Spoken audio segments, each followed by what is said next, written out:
All right, I would like to call this Human Resources Committee meeting to order on October 8th at 4:20. All right. The first item is the board report. Mr. Swarsky, any comments?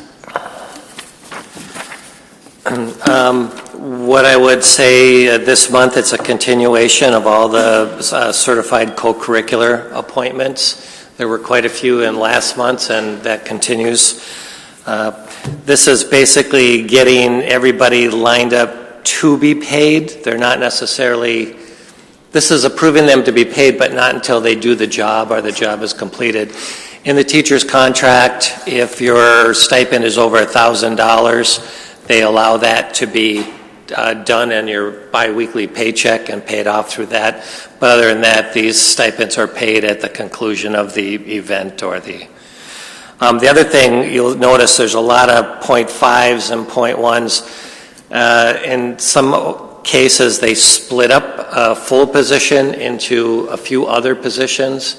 And also to be on a paid status in the district if you are working with some of the students in terms of if you have to transport them or at an event or work with them.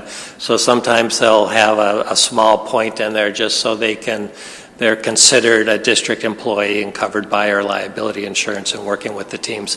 Those are for some, for instance, like track where there's a lot of events going on all over. They'll break up those positions so there's coaches that can be with them at all the different areas. So.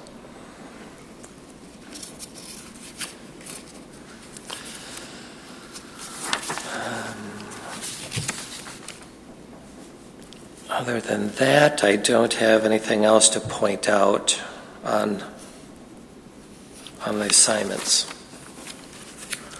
I have one question. How are the number of coaches or their salaries determined?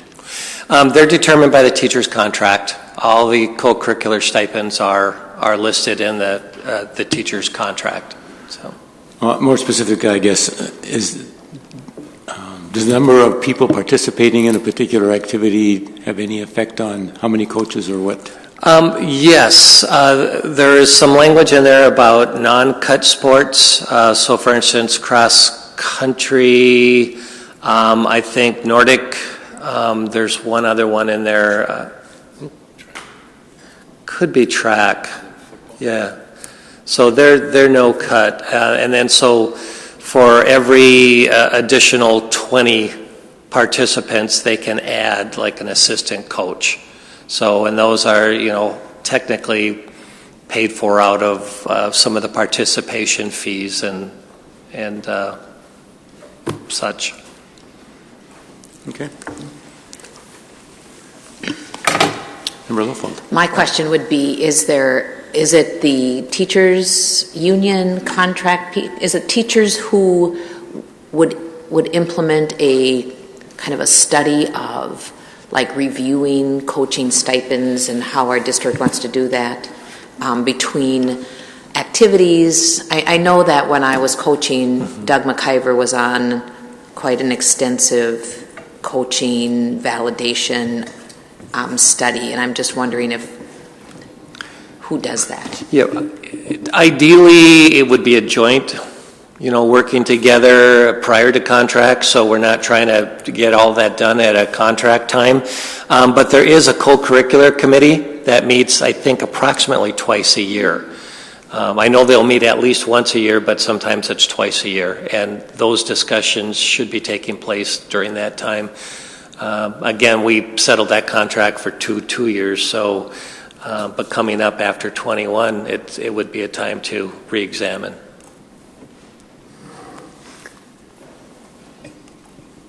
Any other questions on this? All right. Thank you. Next, let's see here.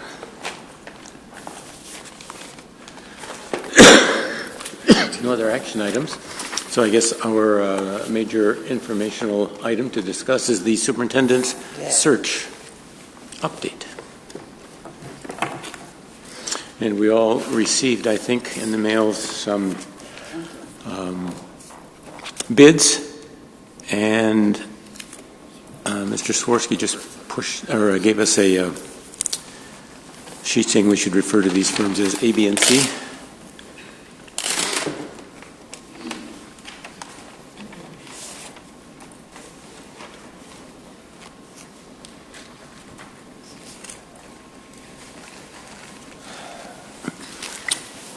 Yes, so in the handout that I gave you at this point in time, because we've not accepted a bid and we're still examining the bids, we want to leave ourselves rooms for negotiations and possibilities between providers. So we're asking not to identify the bidders, and we're identifying them as A, B, and C at this point in time for the three that have been that you've been given to look at, as well as I think on the email I sent copies also. Before we get into those three, I do want to mention I did follow up with some of the other firms that did not respond immediately, and I did receive some information back. The second sheet I handed you, I've numbered those firms 1 through 7. So we did receive firm 1, 4, and 6. Those are the ones we received. Firm number 2 declined at the beginning when the initial bids were sent out. I did hear back from firm 5 and 7. In one of the cases, the bid that was submitted went into their spam box. And they did not receive it or find out till later after the bid had closed. And in situation with firm 7, they did not have the staff available at the time to put the bid together in the time that we had.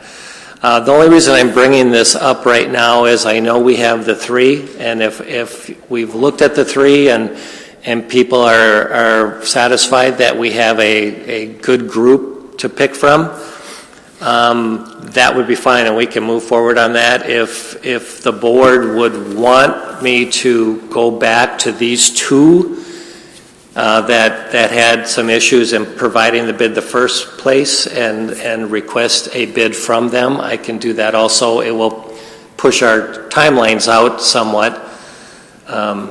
But I thought before we went into discussions of the 3 that we have, I wanted to put that out for some feedback. Can I ask a question? Just in terms of I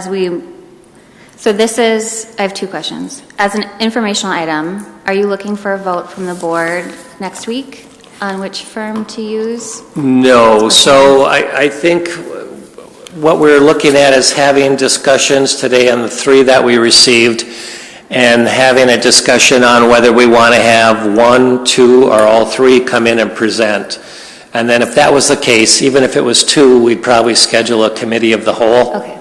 And then they would present, and we would not vote until, not even at that committee of the whole, at a later date, we'd bring the board together and vote on accepting one of the bids. Okay. And then my second question is so that I don't stick my foot in my mouth. There's some information, how do I say this? There's some information from a certain individual sitting around this table that might be beneficial for us to know, that is also cited as a reference in one of these documents. Is that, how do you want us to refer? I think if they referred to as one of on the sheet 1 through 7, if you're worried about the firm, if they referred to the firm with one of those numbers, that would be appropriate. Okay, great. I'm going to speak very slowly when I ask that question, I guess, so I don't step in it. Member Lefferts. Yeah, I had turned my light on before Mr. Swirsky had just kind of laid out again the process that we've been talking about since August, in terms of he would send out the proposals, they would come back, we would look at them, we'd have a discussion at this meeting, and then that we would determine how many we would like to have come back and do a presentation as we discussed, and then we would have to vote. So that would have to be in a separate special meeting unless it's attached to another meeting. And I think back in September when we had this discussion, we knew that we most likely would not be voting next week because of getting the presentations that we may want. So, before we even got the proposals back and I knew what RFPs you had sent out, I'd spent some time going through all 7 of them. So it interests me that you kind of give us that kind of option. I'm a little bit unsure about, firm A, B, and C, we could have a great discussion here today. I think there's merits and concerns, I think, for all 3 maybe, but I don't think that I would necessarily, and I think I personally would want, if these were the 3, if we decided not to go outside and seek either 1 through 7 again, I would be interested in almost all 3 of them coming back, to tell you the truth. I could whittle it down to 2, but definitely I would be interested in the actual in-person connection with them. Because as I've done some reading and some research, really I think it's almost going to come down, I think, to just how our board's personalities kind of connect with the company. Because I have looked at all of them, and I have reached out. I have not really heard back. I don't know if it's appropriate, but I've reached out to some other communities that have used some of these to see, what they've thought. I've reached back to our own school board members when we hired Superintendent Gronseth and used Firm C. So I've got some information from them. I think that's all. Don't you think that's all good information? Isn't that what we're supposed to do or not? Tell me if I'm off base with researching and talking to other people. That's okay. It's not against the law or prejudiced. It's due diligence, and if you found some concerns, I think it would be appropriate, and as well as the positive things to share with the board. Yep. Okay, yep. Good. And then tell me a little bit more, because I guess in my research, I really did like 5 and 7 and was disappointed that we did not receive information from them. I don't know how appropriate it is in the business world to say, well, let's reopen our bid or our RFP. I have no idea, but I'd be interested in knowing what your idea would be with 5 and 7. Yeah, I think in this case we would maintain the 3 that we have, and then just entertain the 2 more to submit. We know that there might have been an issue at that time with them in terms of why they didn't submit. And all it will do is we'll have to allow them some time to put the information together. I'm sure they could probably do it within a week.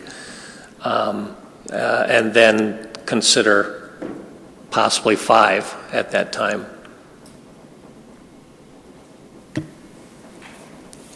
I guess, thank you, Member Lofeld, for all your due diligence around looking at all of them and not just the 3 that we were provided. I, too, would be supportive of us resending, especially if it's a technology issue, if it went to spam, and then just maybe follow up and ask for confirmation that they received the email. Okay.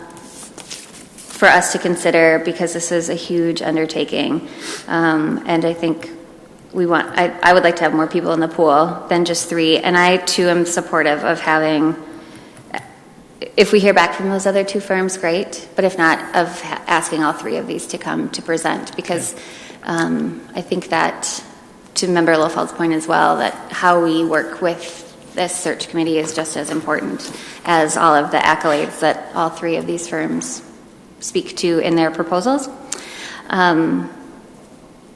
So that would be my recommendation.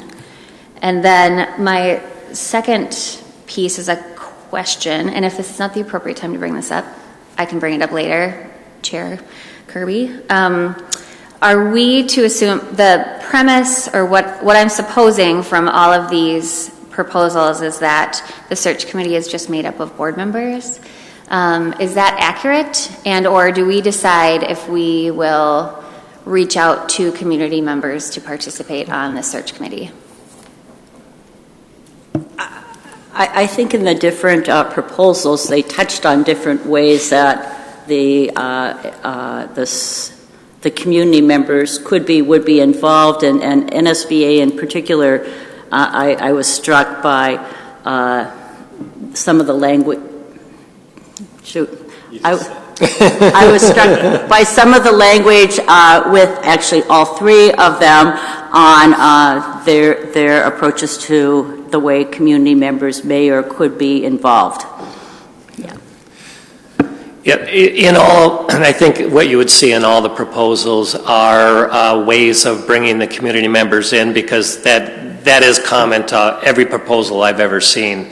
But the actual hiring process is a board process and a board responsibility. So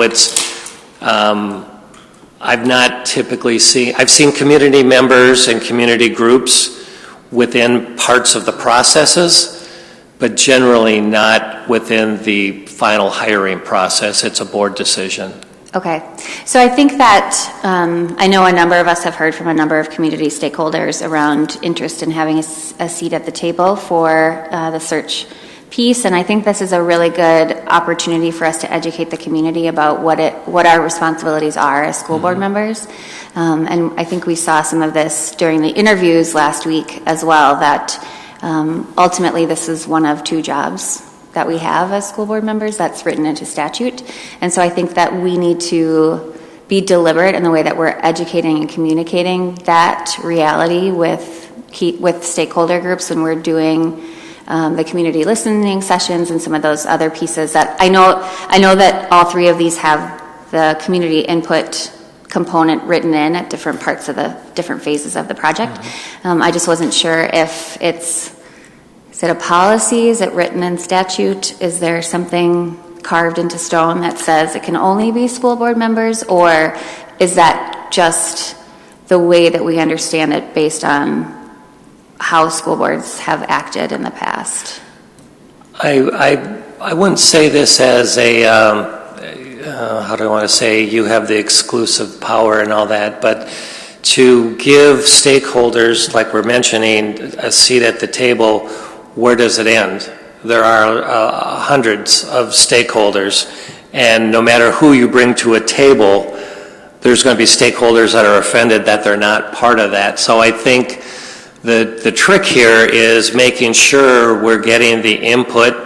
They are able to participate in the parts that are meaningful for them, and get the information to the board that you can use it in your hiring process. It could be, and I saw this with the school board member, presenting questions that they would like the board to answer. So that kind of gives them a little bit of ownership. And working with the board in terms, but ultimately it would be the board's decision, and it would, in my opinion, not be appropriate to have other people that would be voting on that final process.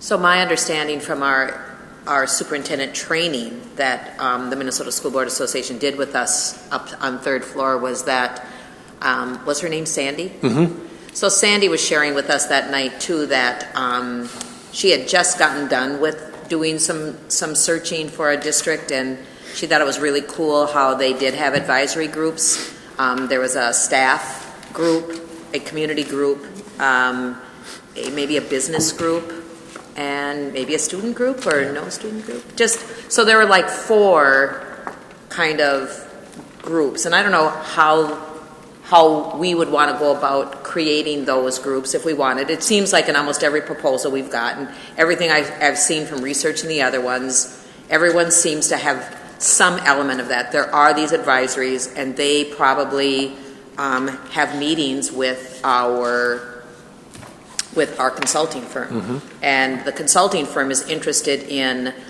what that advisory group is looking for in a superintendent. And then I would think we'd either be present when our advisory groups are sharing what they want in a leadership, or the consulting firm would bring that information back to us. And then, of course, all of our interviews are open. And so I would think through that, the consulting firm and team with us would be sharing what they find in the surveys. Almost every company did a survey, and then the advisory committees. And but I think I would agree with Human Resource Director Swirsky about, in some of my research, I have found that it's been really, in some it was just seamless, like the advisory committees, maybe there was a few that, were maybe leaning towards another candidate, but they could certainly see the benefits of the one that was selected. And then there have been times when the advisory committees completely disagreed with the board, and then it was kind of pandemonium. And so I think we want to walk a balance, honoring advisory committees, because I want to know what they want in a leader, and then I hope they will agree that when we interview that's why we selected the one, is because we believe that we saw that, maybe even in more so than the advisory committee would. I don't think the advisory committees would go on or maybe they would go on a visit. Like if we have a finalist, would some members of our advisory go on a visit, or what? Very often in the interview process for superintendents, there's several stages of those interviews. Part of interview processes that I've been involved with include multiple interviews. So in each of those advisory boards could have their own interview time, and then they provide written feedback to the board, and you'd get all the feedback from staff groups, student groups, community groups, and then there's usually an open community forum interview where people can come and ask whatever questions they want, and the candidates just answer them, and the board is observing this community interview, and then the whole thing is followed up with the final interview with just board members, and the board members are voting, but you have the knowledge of all of the information that others have provided within that process. As far as community visits, I've heard of that happening quite some time ago. I haven't really seen that happening in recent times because people really didn't see a benefit in it. But it doesn't mean that it can't happen. It just... Okay, thank you. That was good discussion. I wasn't necessarily suggesting that we open it up. I just wanted to make sure we were following policies and procedures. So thank you all for your feedback and discussion.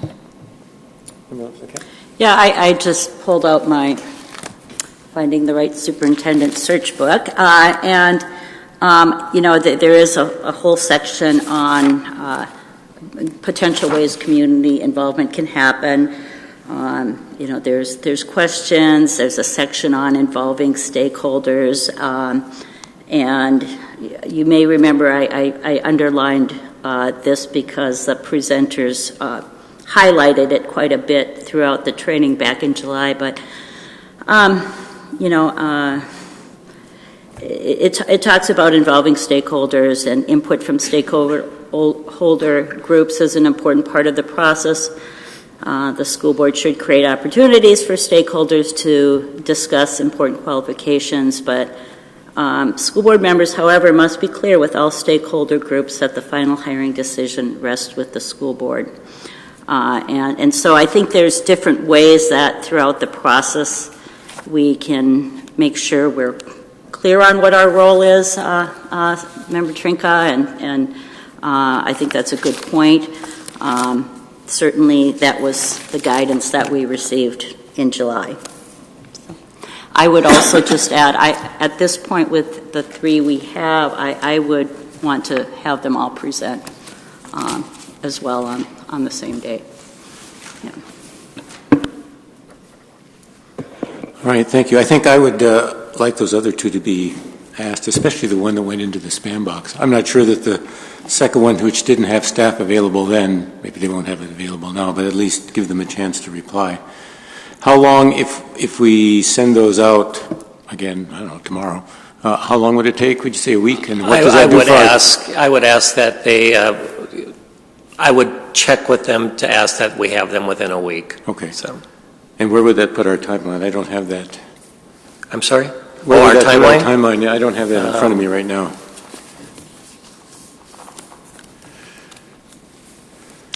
That would be October 15th, school board meeting, so. To receive the other 2 additional, is that what you're asking?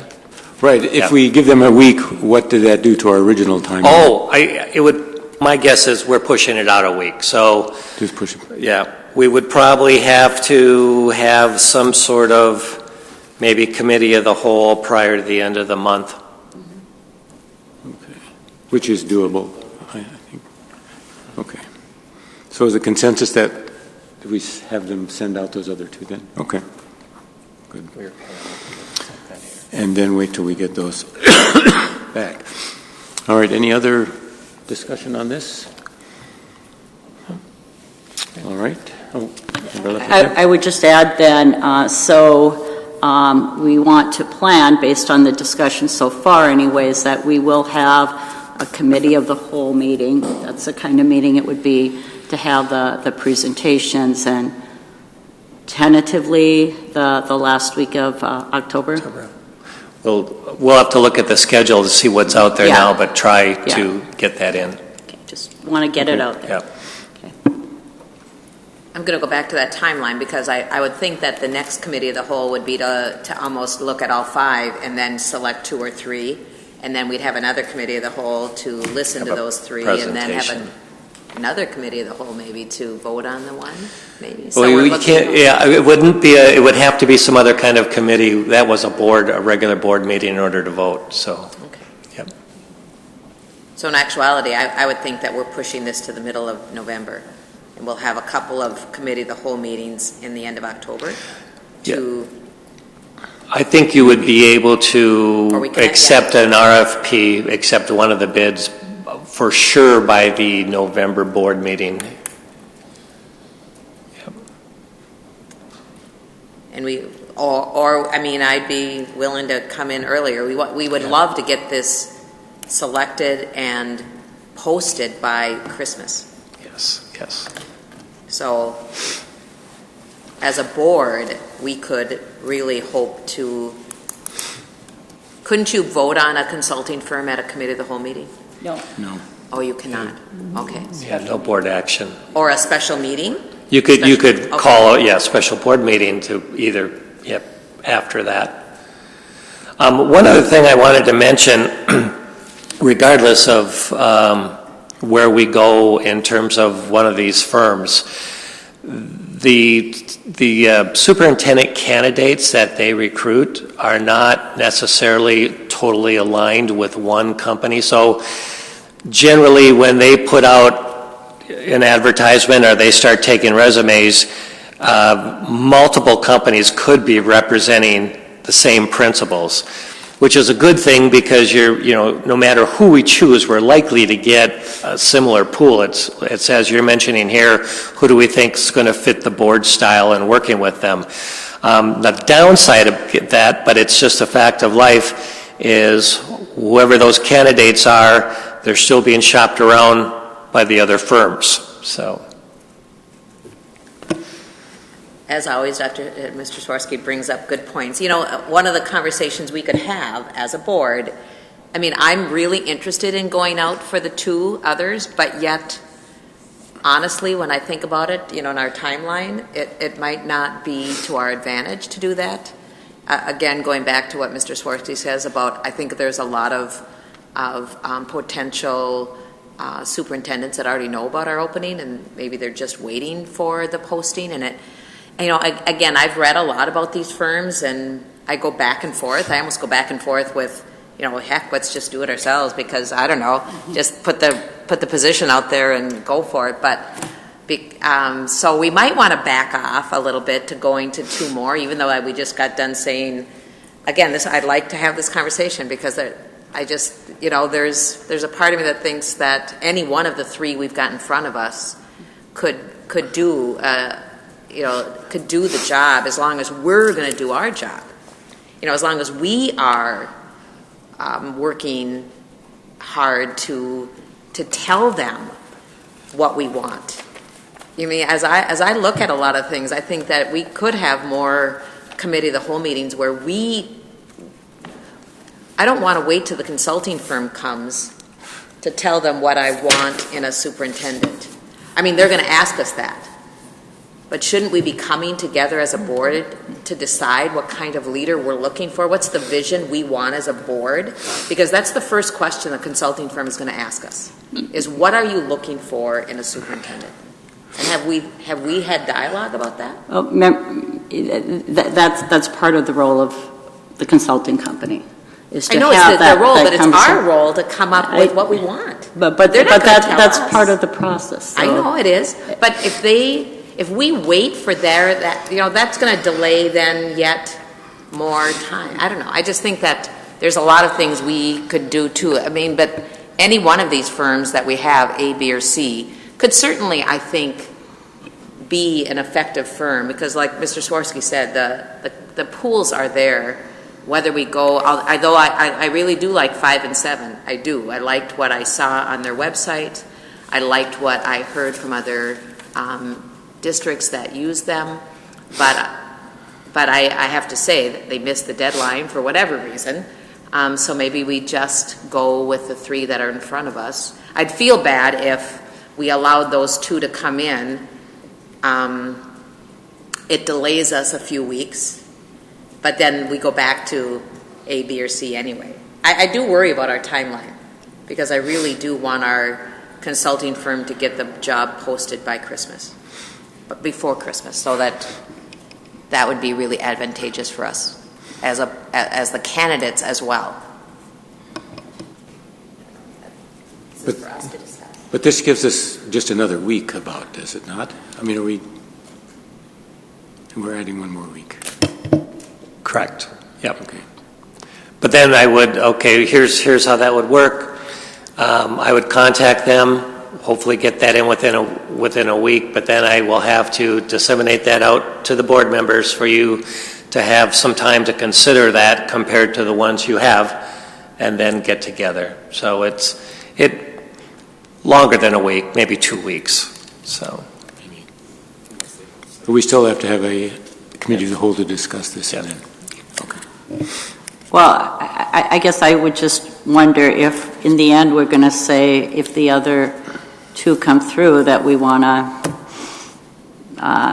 have all 5 present, and if that's the case, then I'm not suggesting it either way. I'm just saying if that is the case, then we maybe could proceed. I don't know, with at least setting up the presentations. That's going to take a little juggling as well. So.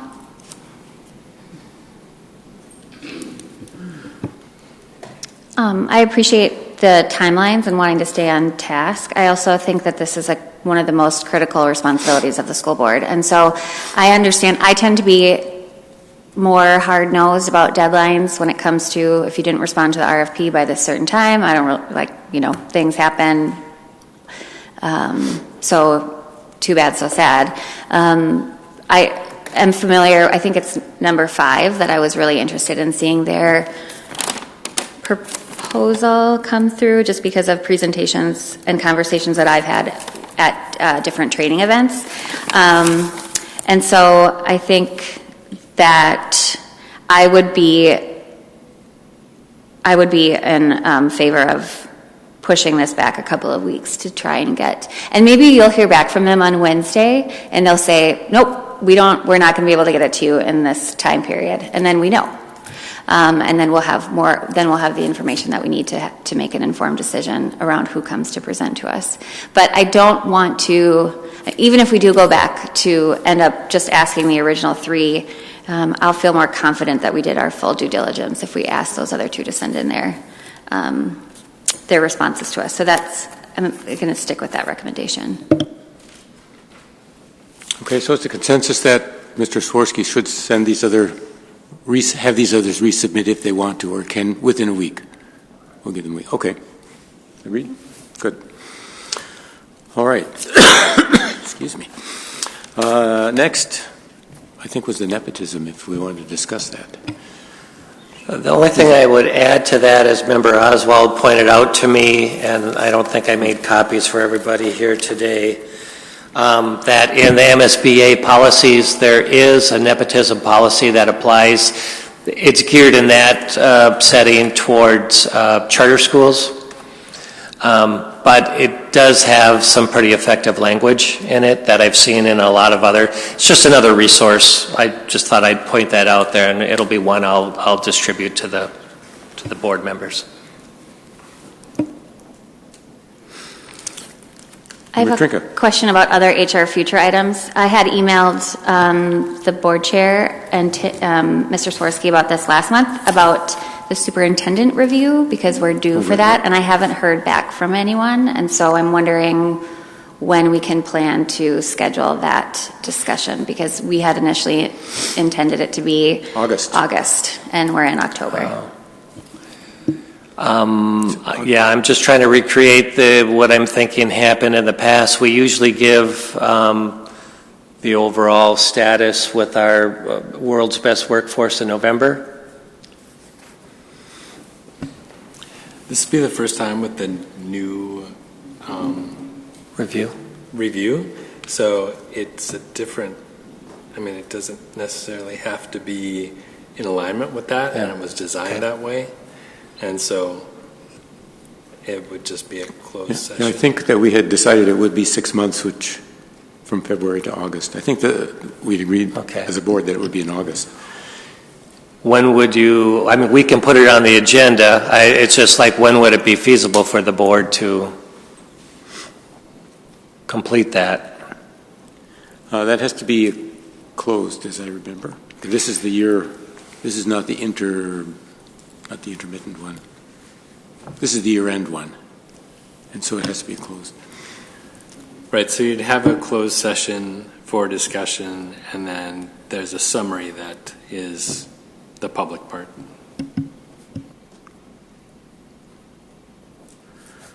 All right. So we'd have to schedule a special closed session to have that. So I can ask Melinda to see what's available and get that as soon as we can. But that's right. Should have been in August. I think we talked about that before. All right. We'll bring that up. Don't we have a subcommittee of? No.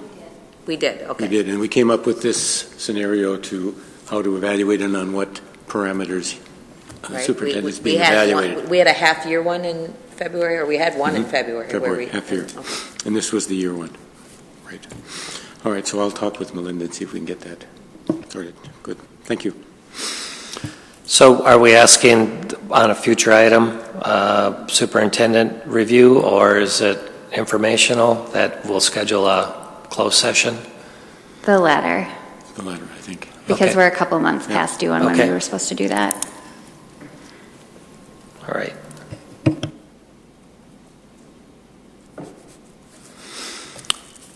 All right, anything else? I'm sorry, I was sitting here this whole time. I want to introduce Amy McCarthy.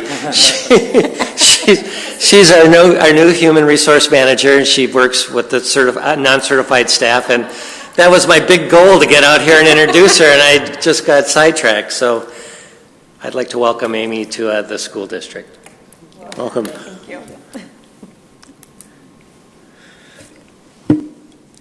Anybody else forget anything? All right, seeing none, excuse me, then we'll close the HR committee meeting.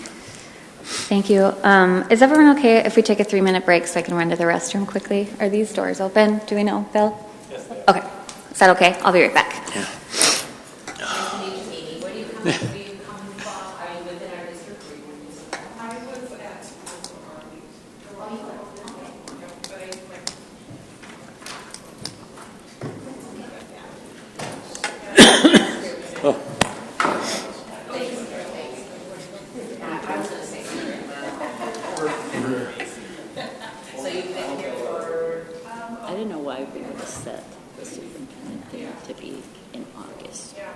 what goes on in August. Yeah. And in retrospect for the next contract, that's a small. I mean, there was just too much going on. It's not really a fair time for the superintendent at the start of the school year. Okay.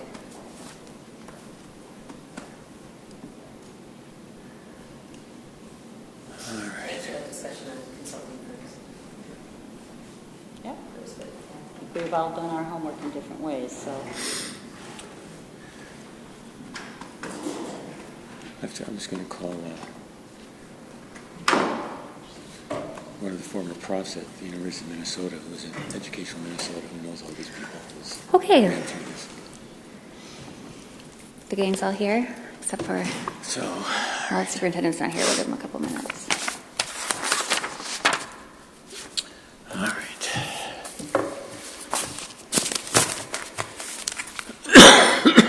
I'm going to do the microphone. Oh.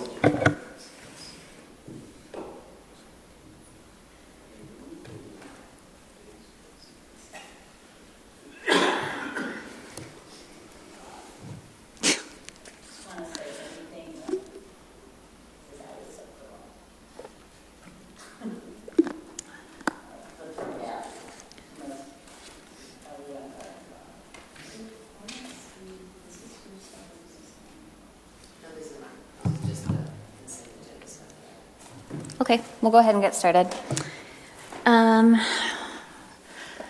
No guest presentations today, and we don't get any of your wonderful presentations today either, do we? There's one. I must have missed it when I went through the packet. Good, okay. So financial report. I see that we have APUs and the colors back in the charts and graphs, so that's great to see. Did you want to speak to any of those pieces?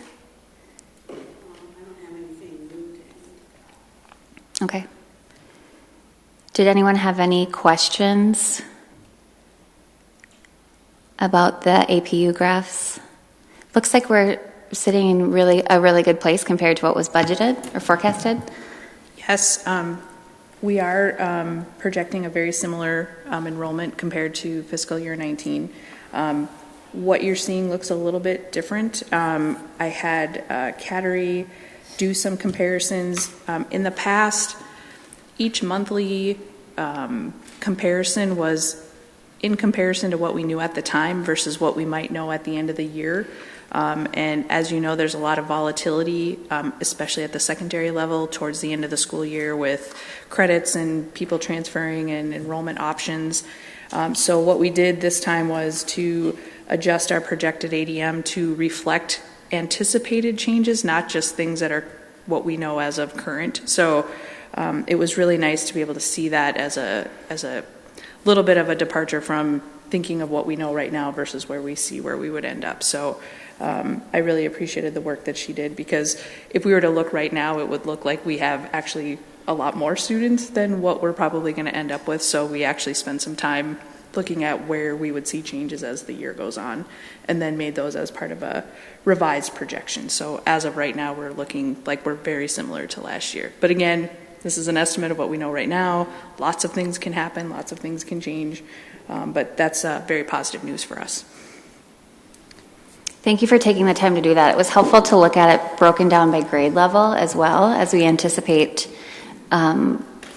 future years, to watch where we're seeing, like grade 1, first grade from this looks like their projected is quite a bit higher. And so as we watch that as they go through the pipeline, it'll be interesting to look at some trending data.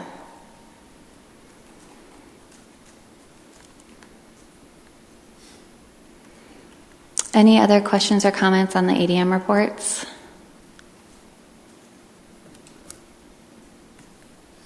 Okay.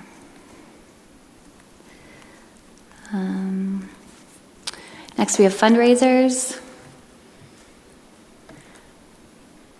Any questions or comments there? Good job, Homecroft, on your fun run. Do we know what they're going to use the profits for? Because I saw them listed obviously under the expenditures as well for the group that they worked with. Please No? address it.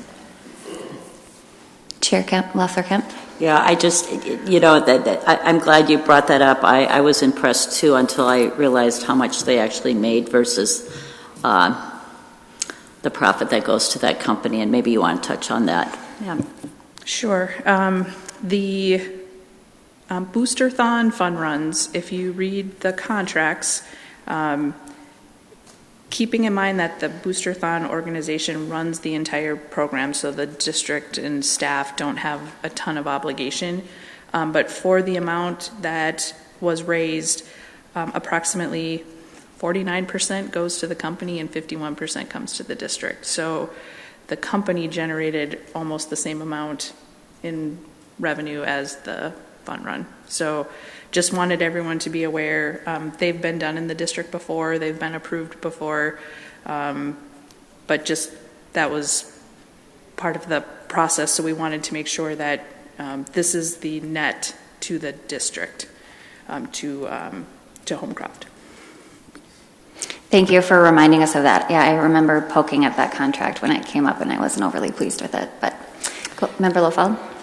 Do we have guideline, or is it considered a donation when our organizations do a GoFundMe? Thank you for that excellent question. We are working right now on crowdfunding policies. This would be, crowdfunding is the online process. GoFundMe's, Donors Choose, other organizations that provide that.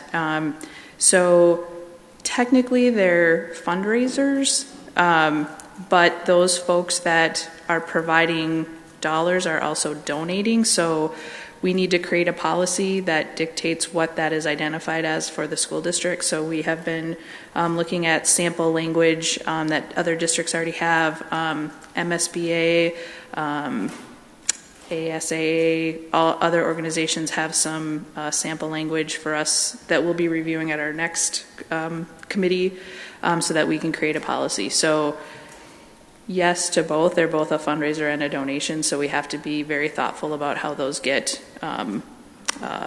recognized. And we need to make sure that they're approved through the district. If you were to look right now, there are campaigns out there, and I know as board members you've received email questions on oh, I see this is happening, and so we just really have tried to follow the donation fundraiser policy. We've kind of tried to guide our buildings and staff, but clearly this is it's a very positive thing. Mm-hmm. Many districts are utilizing it. It's not a bad thing. It's just making sure that we are thoughtful about what can be fundraised for, how we're recognizing those dollars, and how we're recognizing the folks that are donating. Can I extend on that and ask if the way that the policy will be crafted, what will the language be with who sponsors the GoFundMe? I mean, there's a difference between whether or not it's a an employee of I would imagine in all, well, what if it's a parent, but then the GoFundMe is going to fund then that school, club, or program? Great question. So where do we go with it? So, anyone can go out and start a GoFundMe. We could all log on right now and say where you would like to raise money for Duluth Public Schools. What we have to be very thoughtful about is that people are donating to us as individuals. They're not donating to the school district when you do something like that, because it needs to be deposited in the school district funds. It needs to go through a process. So what we want to make sure is that internally from the school district standpoint, anyone who would like to fundraise, which is what this crowdfunding is that we have a process and a policy that the process is approved, that we know what is being fundraised for, because that's the other piece of the question is, are we doing it for a specific field trip? Are we doing it for classroom supplies? Are we just, people want to have that expectation of that the money that they're donating is going towards the intent that it was explained to them through the crowdfunding. So all of that would be crafted in the language to make sure that we're aware, but that certainly doesn't stop individuals or other organizations to use that same crowdfunding mechanism to do that, and then they could then in turn donate to the school district as through our donations And that wouldn't necessarily be a fundraiser for us because we would not be sponsoring those. Does that make sense? And then, is there a process where that organization, that person, would have to get it approved that they're going to go for a GoFundMe before they do it? Correct. They would? Yep. And is there okay. Well, you'll do, yeah. Yes, it will be fantastic once we get there. And right now, before we get there, you're allowing it, it's going to happen, it's just... We're trying to keep everyone within the process of the fundraisers and getting approvals, but we'll have forms and other things that will be process-based that they would be able to follow. But it's crafting the language. But are there GoFundMes out there right now? Yes. Are there pre-approvals? There have been some, and then others, I think, with the best intentions, were just put out there not realizing that there would be. And certainly there are folks who are doing it as individuals, and they're not doing it as a school district employee. So that's the other line that we have to be clear about. Thank you. And I know we're going to talk about this next month, which will be an exciting conversation. But are those donations tax deductible for the donator? So it will be dependent on who's running it. So Gotcha. if an individual is doing it, most likely they're not a tax deduction, but if they're donating directly to the school, and that is part of the vehicle of where they donate to. So if they're donating directly to the district, that would be a tax deductible contribution. Okay. Member Leffler-Kent? Yeah, I just want to say, having had this discussion with Kathy earlier, and being around similar discussions that we've had over the years of my involvement as a parent and the state PTA president around fundraising, that I'm just really grateful again that we're trying to set clear policy with our schools and our staff and the many good, our parents, people who want to do good for our district. But, I know, and I think, Jill, you probably even know, within a school often there's crossover on, there's sometimes not the best communication on who's fundraising, who's asking for money for sometimes the same business. And so I really welcome that we're working to have more consistent policies happening around fundraising. And I know, again, a few years ago, we really clarified the role of PTAs, which are a separate independent organization from a school, around the fundraising that they're doing as well. So thank you. And just as a complement to those comments, which are much appreciated, outside organizations that can fundraise are always great, because then it's just strictly a donation that can be recognized by the school board. Whenever you're doing it internally, you have all the requirements and rules and following, and so we certainly encourage and appreciate the outside funders who then in turn will donate directly to the school district. So I think they're a complement to this type of thing, where if there were individuals within the district that were working with an outside agency like a PTA, they could share their need, and then the PTA could actually run a crowdfunding or a GoFundMe and then donate back to the district. But we're going to try to find that complement between internal district staff and then getting that support from outside. Thank you. Now we're moving into the education. You were right. I have a note here to ask you to walk through that, and I just spaced it because it looks so much different than the last education pieces we've been looking at. So looking at special education funding.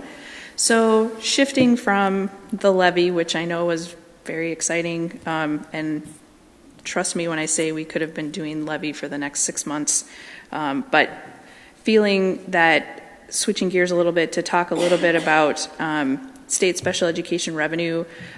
This is in complement to all the work that the district has done in terms of educating the legislature and educating our community on the challenges of special education funding.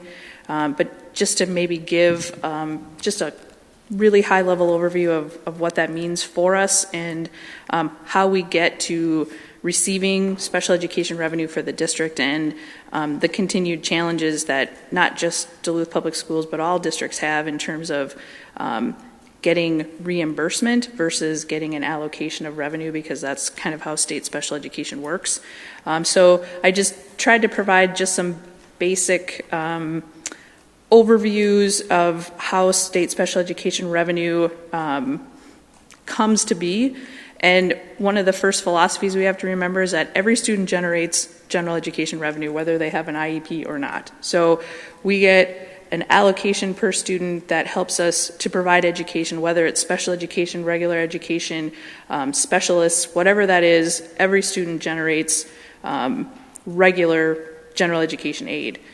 But then the legislature has understood that the cost to provide some special education services can be very expensive. So special education revenue calculations were created to provide supplemental support. So in addition to every student generating revenue, we also receive a special education revenue allocation, and that is based on 5 different calculations of revenue that we get in terms of special education. There would be the initial aid, which is based on expenses, not on pupil count.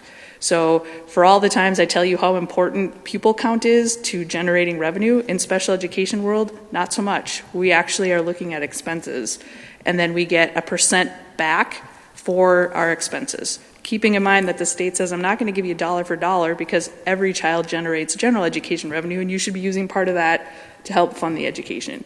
But we realize it's expensive, so we're going to give you some of that. We also get what they call an excess cost calculation. That's for districts who have very high unreimbursed costs, and then they get a little bit of bonus money. So if you have very high needs costs in certain categories or certain areas, that calculation comes in comparison to how much general education aid you receive. So if your special education costs far exceed what you would get for regular education, there's a calculation where they give you a little bit extra bump up. So we get that initial aid, then there's a calculation for excess cost. Then special transportation is also a component category of special ed revenue. So we know that in many cases we provide special education routes that are strictly just for special education students, and then we have other contracted services where they need to get to certain places at certain times. So I want to say when I just looked, we allocated $2.5 million for special education transportation for the district. So that's just the special education portion of transportation. So we get to claim that expense, and for the record, the state and the legislature will say special transportation is fully funded.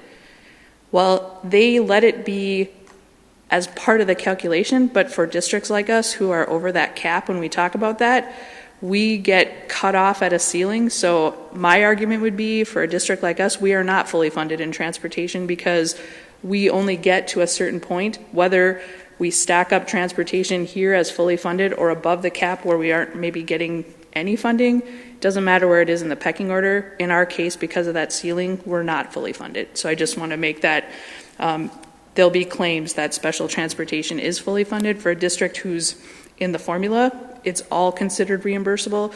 But in our case, currently, because of our financial situation was in relation to special education, I would say it's not fully funded.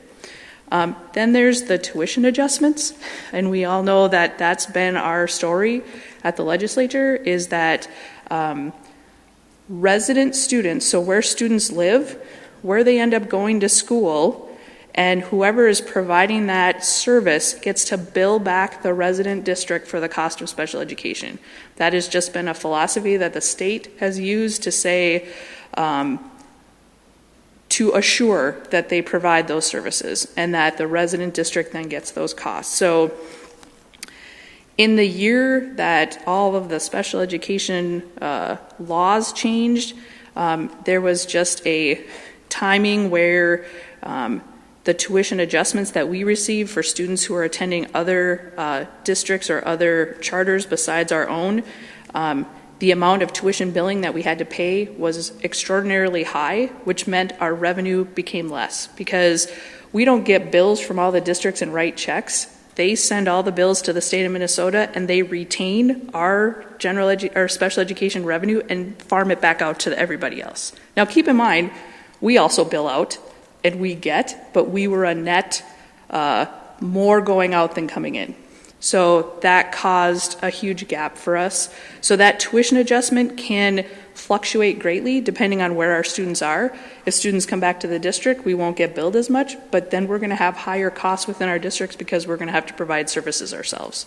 So that piece of the tuition adjustments for districts as large as us, that can swing, well, we've seen it swing over $1.5 million in 1 year. We used to be what we would call a tuition winner, where we were billing out more than what we got billed. Now we are a tuition not winner, so we are getting billed more than what we take in.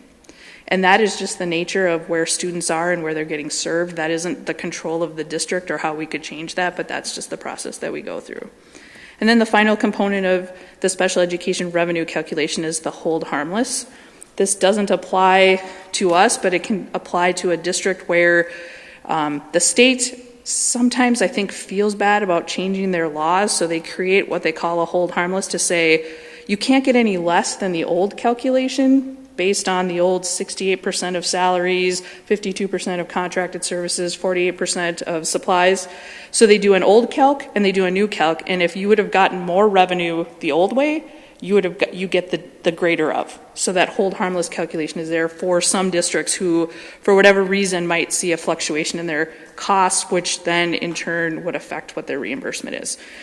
So those 5 things all come together, and that's what gets calculated each year. So as the district's expenditures change, as the tuition billing changes, as our fluctuation of high cost students or programs change, all of those components can change as well.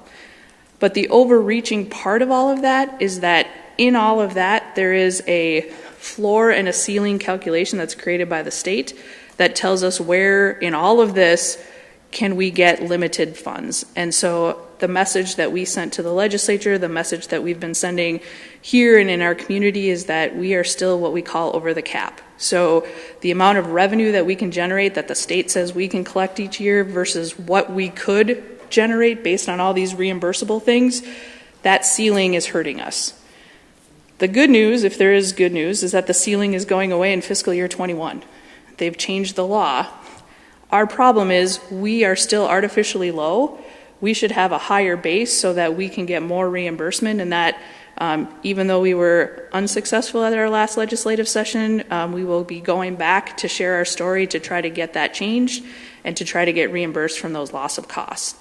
So while we're going to see that ceiling go away, keep in mind, and on average, you get about 50 cents on the dollar back for every special education cost you have.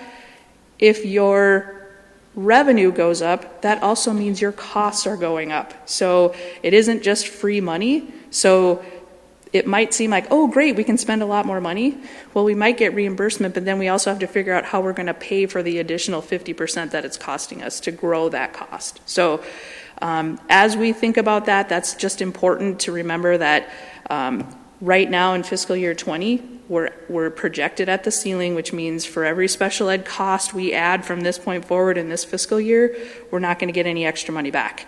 We're at what we can generate at this point already based on our estimates. So the other piece is special education calculations are based on prior year expenses.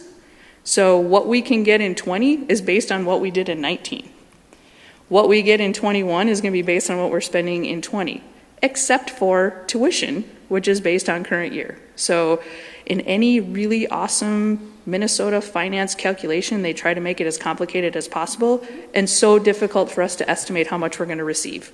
That is a huge challenge. That's part of our challenge as far as explaining what we expect to get, especially if we don't know what we're going to have to pay in tuition. That has been a huge, huge issue. And back when the district first realized that huge gap from being a tuition winner to a tuition not winner, no one knew it was coming. We did not know. There was no way for us to plan. There was no way for the district to prepare for that loss of revenue that was going to get paid out to the other districts instead. So I guess my message would be it's complicated. It's based on expenditures. We do our best to estimate. And if there's any silver lining in the bad news about the ceiling is we kind of know what we're going to get because we're at that cap. So fiscal year 21 and beyond, there may not be a ceiling, but it may become more difficult to project what our revenues are going to be because we have so many moving pieces, so many moving parts to that process. Does that make sense so far? Okay. I just, especially when you talked about the legislators now know we spent this past season illuminating them. Are there other CFOs from other districts that see our dilemma as well? It might not be affecting them, and are they willing to come forward and address this to our legislators? I know you partnered with Mankato that this was affecting, but are there other CFOs that are willing to share about, not, it doesn't affect them, but it's they see our reasoning? I mean, it's, and again, Sure. Do you think the legislators, is school finance so complicated so our state legislators don't have to give us all the money that we should have? That might be the understatement of the year so far. So yes, the specific tuition billing of charter schools is not unique. This is affecting many school districts, especially those that have larger charter schools within their area. The situation that happened to Duluth Public Schools, in which the year of the change in calculations coincided with a year that we received such a large negative tuition adjustment, was really our story. This was really a unique story. Other districts, certainly, I think the state finance work group that I'm so fortunate to be a part of, St. Paul Public Schools was there. They brought it up. And in the back of my mind, I just want to say, yeah, that's our story, but happy to be on, the same story as far as the tuition piece of it. But every district special ed story is unique. But this overall, should charters be able to bill at a reimbursable rate of 96% when other districts get capped like we do? So that's going to be the challenge. So our message, our story is, one, for ourselves, we want to get corrected because we shouldn't have been penalized because of a charter school overbilling us, and that our base should be higher because that shouldn't have been a piece of the puzzle. And then overall going forward, we're just asking for the same consideration that a regular resident school district would have as far as the responsibilities of what they pay for, get reimbursed at a similar rate rather than a rate of 96% versus 50 cents on the dollar that we get back. So that is not a unique, so those districts that don't have charter schools don't see the same story, but they have different stories. They have transportation issues. They have staffing issues. So lots of districts do well they're within the formula, they get all the revenue they need, but there are many districts like us that are challenged as well. But our story, our base story, is very unique to us. And I do think when legislators see folks from Duluth, they go, oh, they're the special ed people. I mean, we did an excellent job of making sure our voice was heard. It is such a relief to hear people go, we still hear you, we want to help you. The only sad part is that the legislature's only in session for a short period of time, so to try to get that in there.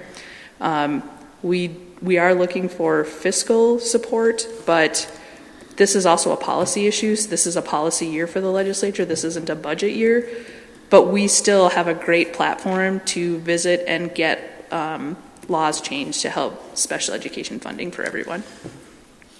Did that help? Okay.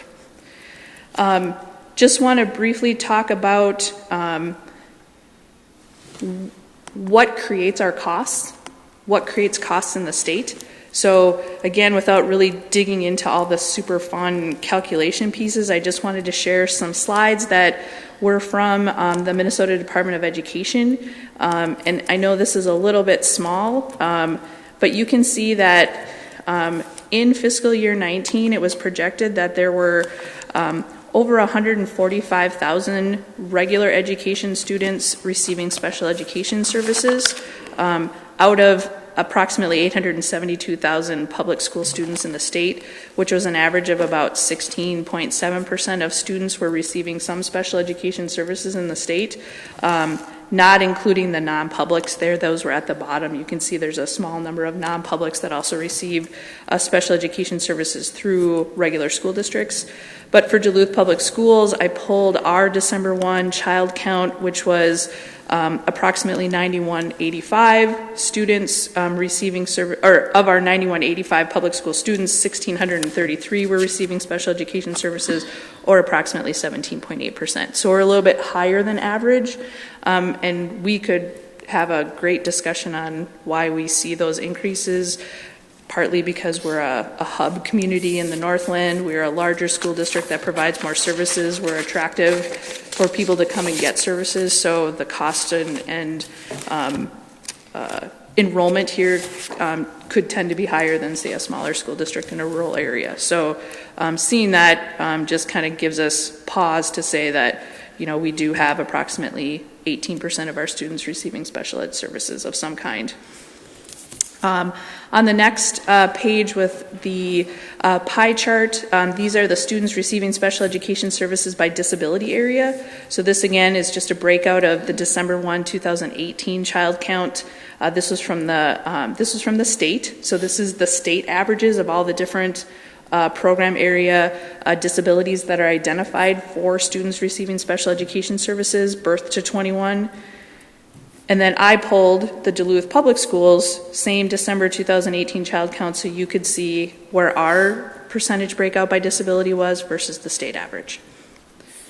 And again, you can see that we have some areas that were a little bit larger than the average, but we kind of fell within similar pie areas. I'm sorry I didn't coordinate the colors to the same colors, but the labels were there so you could see the difference.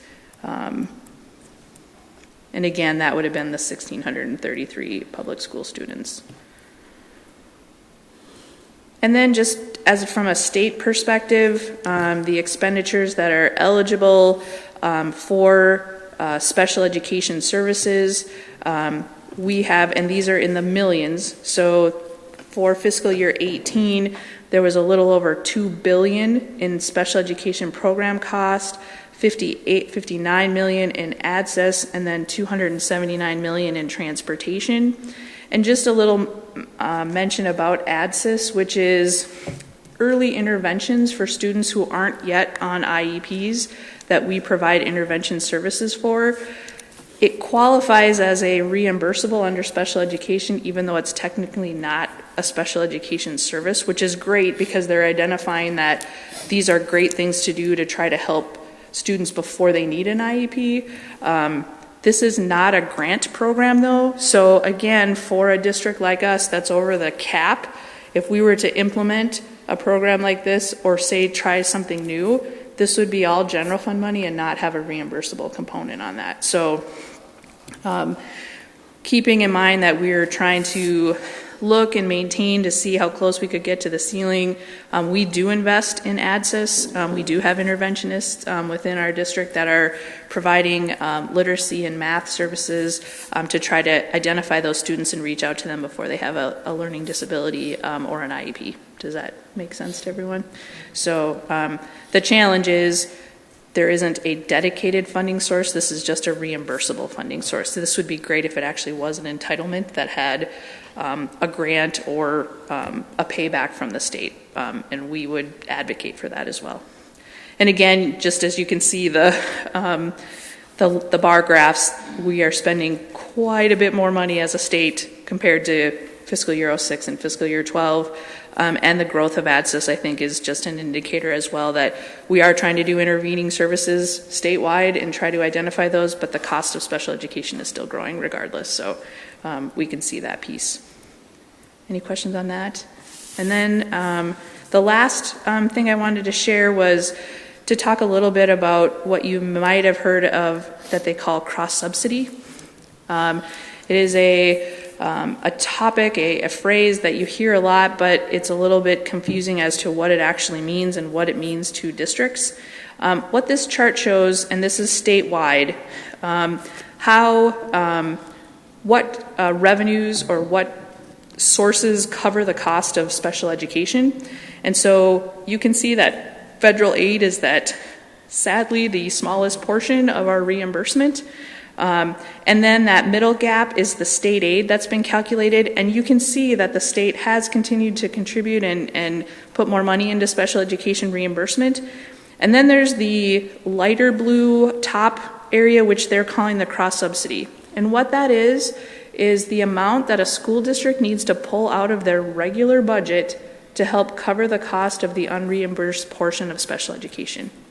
So the state has spent over $3 billion on special education services in all of our districts and all of the places that spend dollars. And this is where I see that 3.077 is a projection for fiscal year 23. If you were to go back to fiscal year 19, we're at 2.4 billion. But $724 million is what's being paid within school districts to help cover those costs. I was at a workshop earlier this year, and Dr. Tom Melcher, who is the chair of school finance for the state of Minnesota, talked about that dollar amount, and for the district, for us in fiscal year 17, was a little over $1,000, saying, think about that amount per pupil that we get per student, which is about $6,300. Take that $1,000 off, and we're putting that towards special education. So right off the top, we're pulling money that, generally speaking, we say this is to cover the cost of regular operations for the schools. We have to pull $1,000 out of there and put that back into covering the cost of special education. So our cross subsidy is probably going to decline because we have cut our special education expenditures because of that cap, because of that ceiling that was hurting us so much. So in the last 2 to 3 years, the district has tried to keep our costs within 1 or 2% increases versus many districts who see 5 to 10% increases. So the district has really held its own, but that gap is still there.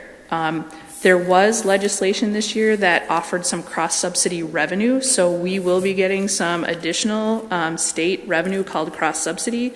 But for us, it's going to be, I think, about $250,000, and all that's going to do is curb the increase. It's not going to lower what our cross-subsidy is going to be to make it less. It's going to help just keep us where we're at.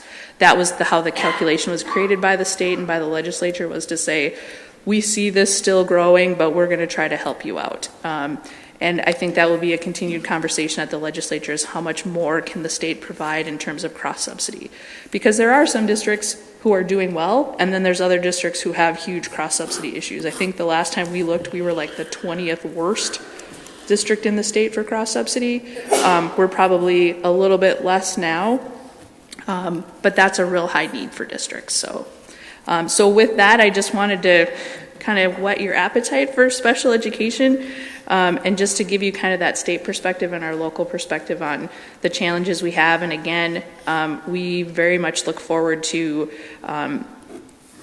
continuing to tell our story and to hopefully find some resolution to our specific district needs, and also help kind of shape some of the special education legislation statewide, so that all districts can feel like they're getting a fair shake when it comes to those calculations.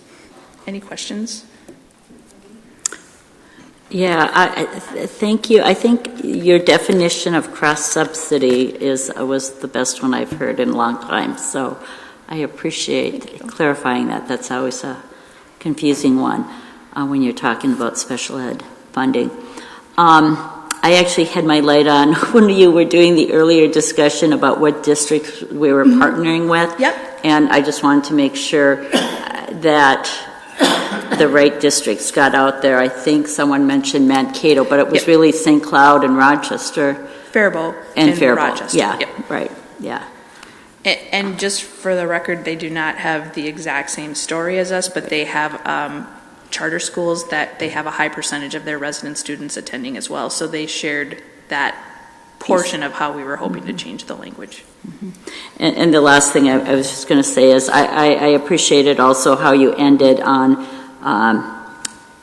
kind of the upcoming work. Very shortly we'll be putting together our legislative agenda, and I think we all want to be thinking about the policy pieces around special ed, and some of us will be going to the NSBA Delegate Assembly, where last year there were a number of special ed proposals from around the state as well, and so we'll bring those forward in that process as well as school board members, so thanks. And I think too that it's been so great that we've had the opportunity to meet with leadership both at the Department of Education and legislatively, and maybe the superintendent can speak to the outreach he's done during the summer even, to keep, this isn't a time to be talking legislation, but we are, and we're keeping that in the forefront of people's minds. So I guess I would just offer that as, a huge plus for us that, like I said, when people see us, they go, oh, they're the special ed people. And I think that's a really positive thing for us.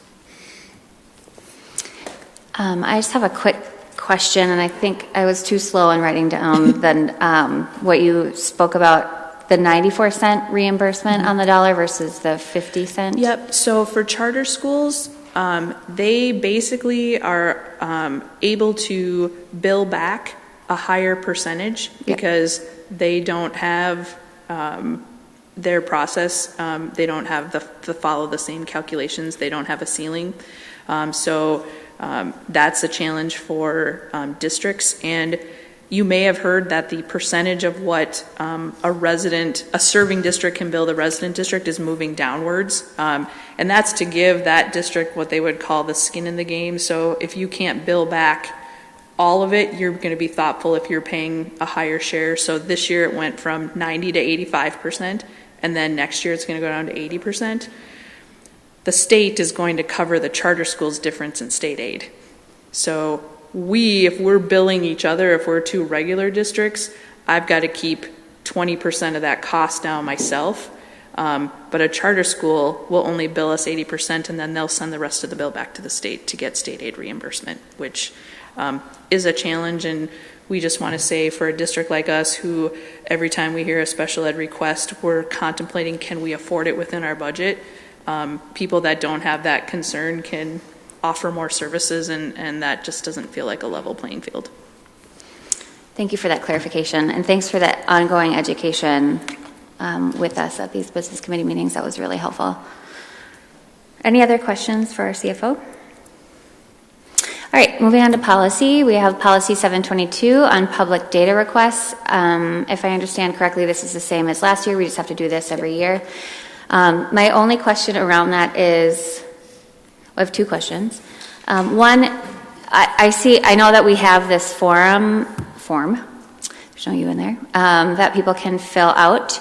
And you also accept data requests via email, and I've seen some emails go back and forth that an email constitutes a formal data request. Is there a way we can just put a form on our website? So with autofill text? I think there is. Is it already up there? There is on the website, on the front page, there's a link for data requests, and it brings you to this form.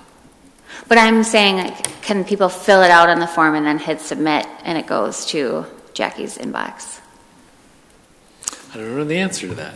I don't think there is. Okay. But I think that would be one less step, and it might make it more accessible for people who maybe don't have a printer.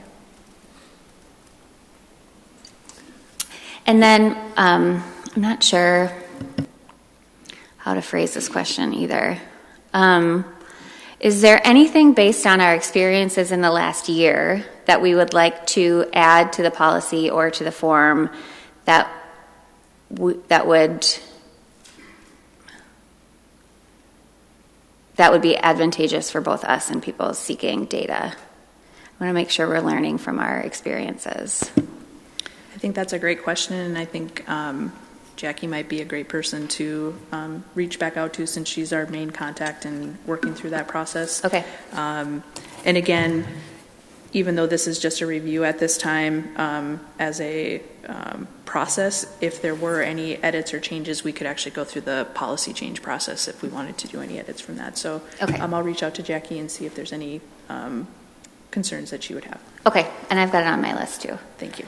And then we're to treat this as a first reading, even though it's a re-up? Okay, making sure. Great.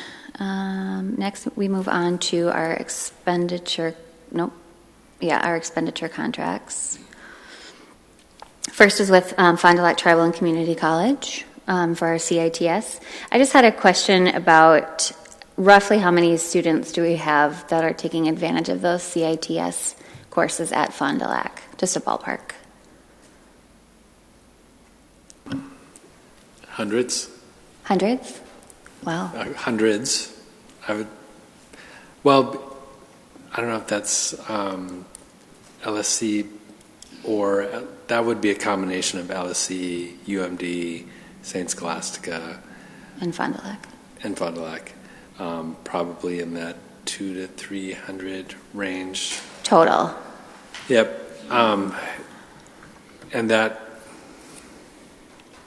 yeah, and then another 150 to 200 for PSEO, so students who are actually attending there. Okay. Do we have that broken out somewhere when we look at people who are doing CITS and or PSEO? Do we have like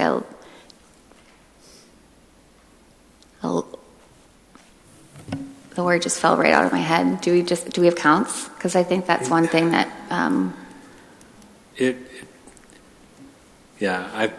when you see the APU report and you see the difference between enrollment and APU, those PSEO students are within that gap. So in some ways, I mean, we have those numbers. We could break those out.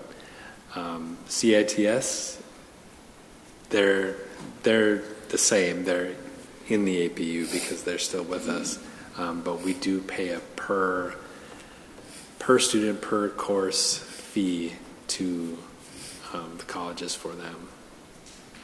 But we could get you that information, but it's not in any of the reports you have for you. Right. Okay. I would be curious to see that because I think that that is such a huge asset that our district has, and I know from speaking with constituents and family friends whose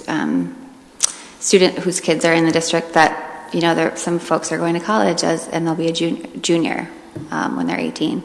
So I think as we look at ways to continue to promote how great ISD 709 is, I think having those numbers would be really beneficial for us to reference back to. Do you have a follow-up?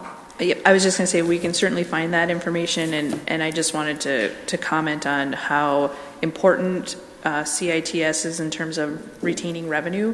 When a student goes post-secondary, that money follows the student out to that. When we're able to provide college in the school courses in the district, 100% of those dollars stay here, and then we're paying to allow those students to get semester credits, which again, the cost pales in comparison of what we would lose if they were to go post-secondary options and be outside of the school district. Sure. So a huge plus. But I think Peggy and I were just kind of commenting to each other that we could get the enrollments of the courses because in the back end of the contract you can see which courses are being covered, and we could look at the enrollments of those courses for you and get That'd be cool to see. Yeah, Thank absolutely. you.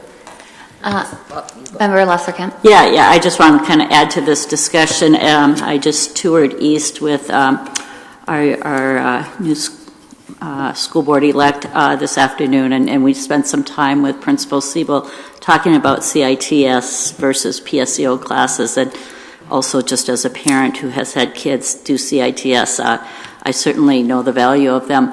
The numbers will change, though, because come semester time, there will be another group of numbers, so that'll make a difference as we talk about numbers. And then I would second that I think it's helpful if we can, as we're going to soon talk about the course catalog and things like that, we had that presentation yesterday in the Education Committee that we highlight in our meetings that we're having with parents and with on these options, and somehow using it as a chance to educate people on the benefits of one over the other. And I know students who may choose PSO choose it for a variety of reasons, but I think there's an opportunity for education during the course catalog conversations we're having with families as well. So just some comments.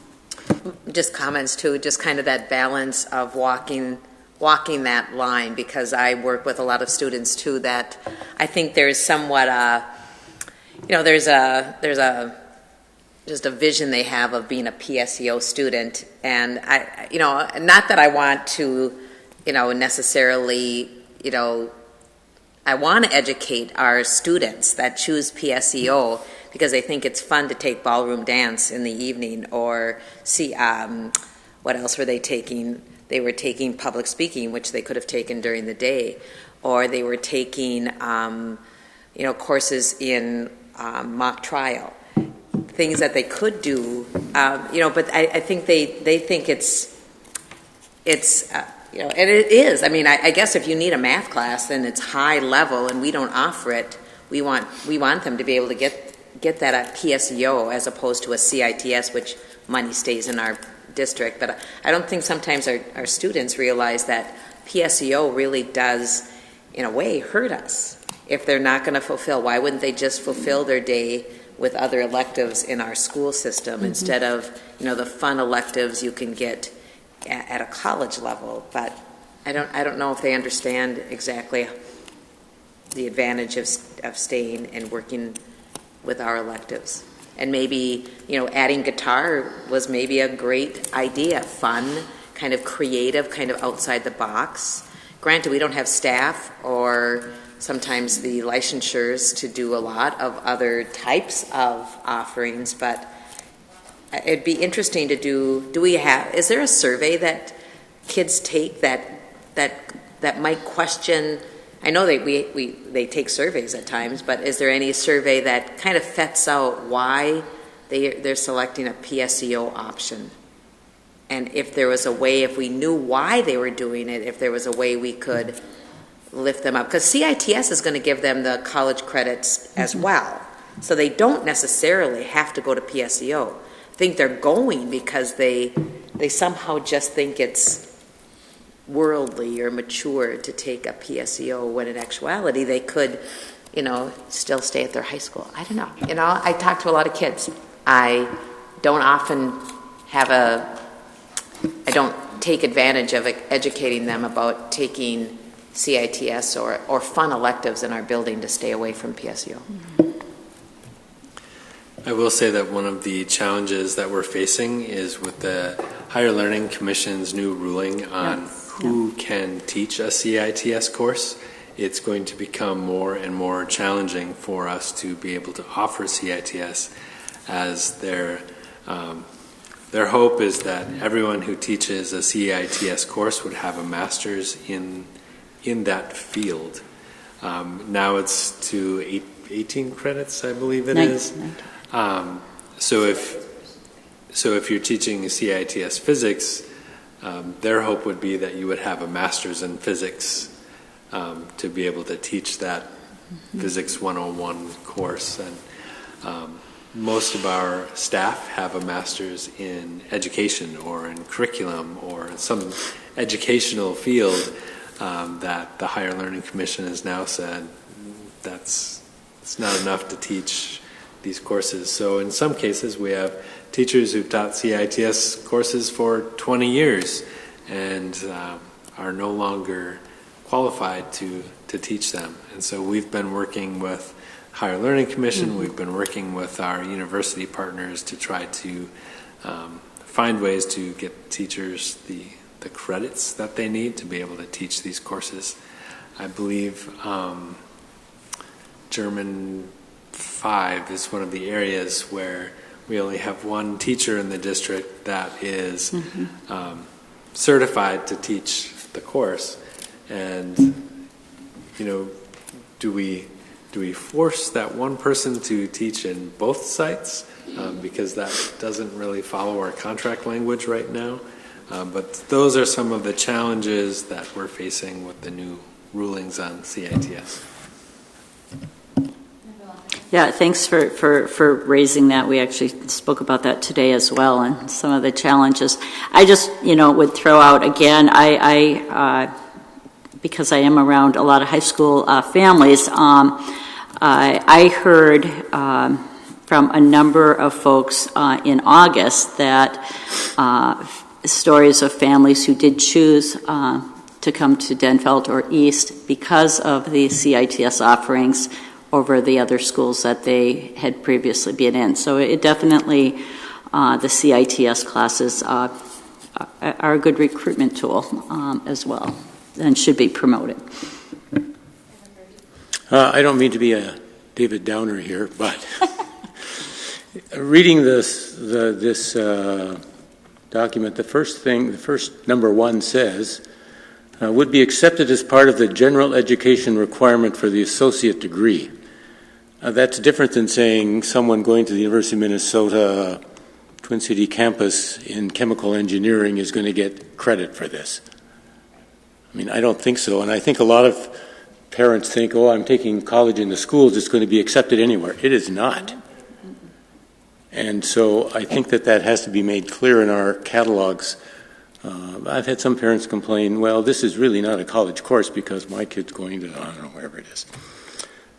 So I don't know what the requirements for the associate degree or a general education requirement is, but what's college credit is different to different people in different places. So I just bring that up. I'm not against the whole thing, but this is... Yes, and it is different based on what's at Fond du Lac, what's at UMD, what's at St. Scholastica, with our CITS partnerships as well. I know that with my own kids' experience, our older son had 40 college credits when he graduated from high school, and I think maybe 6 of them actually counted toward his degree, and he had to take the others over. Our younger son had 30-some credits when he graduated, and all of them counted for his program. So it depends on where you're going, what program you're going into, and I think our counselors touch on that with families when they're it needs to be clear, Yeah, I think they do too, and in my own 3 students, that they actually went to 3 different colleges, and they were fortunate. All of them did work, but I think they do make a point of clarifying. Okay. Any other discussion there? Great. We will move on to the acceptance of donations. Oh, Essentia Sportsman. I'm sorry, it's in here as a placeholder. So, can you turn your microphone on? Thank you. It is in board book, but I also did put a paper copy in front of each of you so that you could review. And just a few comments. We've had an agreement for sports medicine services for many years, and we've had that through Essentia. And this year we had interest from another organization to provide sports medicine services, so we actually went through a fairly good process of determining what would be in the best interest of the school district and what kind of services we needed. And so I just wanted to highlight some of the differences. And normally this would be a no-cost contract that would just be signed off by the superintendent or myself. But as you can see at the bottom of the first page, this contract includes a $325,000 contribution by Essentia to the district to provide some weight room equipment improvements, as well as some other costs or other contributions that would be utilized in subsequent years as a payment per year that would go towards sports medicine or other health extracurricular activity costs. So that's why it's coming to you, because in our policy board approval of anything over $25,000, either revenue or expenditure contracts, this is actually a revenue contract. This is revenue coming into the district. This is a change in that in the past we've had 2-year contracts. They are requesting a 5-year contract. They initially requested a 10-year agreement, which the district said we were not interested in that. That would be too long. But they felt for the investment of the compensation, marketing fees, and number 5, that 5 years would be the lowest that they would go, and in determining the basic services that they would provide. They're very similar to what we've had in the past. They would also be contributing $1,000 per year for athletic training supplies, where in the past the district covered those costs ourselves, so they would be doing that in addition to that marketing fee. On the second page under relationships, there is some new language in relation to potential naming rights, and that's coming up in further conversation under informational for naming rights.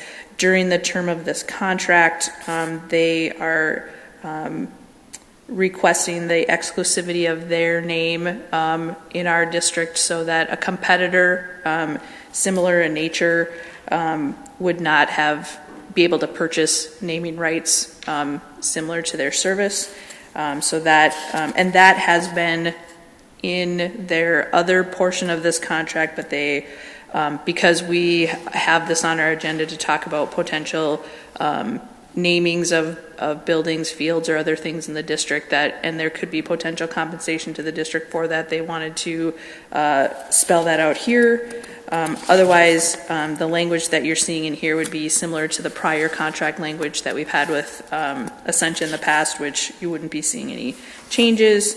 And then in the exhibit services for Essentia, we would be increasing the strength and conditioning to 4 days. Right now they're currently at 2 days, but they'll be providing an extra person, so there'll be dedicated strength and conditioning staff from Essentia at both high schools for an equal amount of time for 4 days per week, up to 90 minutes per day.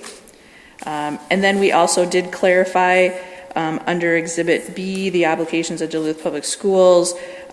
We give signage rights for the weight room areas and other sports venues, but those signages would be at Essentia's cost. It wasn't clear in the contract, and it almost appeared as if under obligations of Duluth Public Schools that we may have to cover that cost, but we made it clear and they understood that any approved signage, which would need to be approved by facilities, would be at their cost and not our cost. I am still waiting on a couple definition items from them, and I would be sending that out to you all as a clarification. But as of right now, this would be what would be coming forward just in content. So I would be happy to entertain any questions on this. I have a couple of questions. Sure. Are we voting on this on Tuesday? Yes. Okay.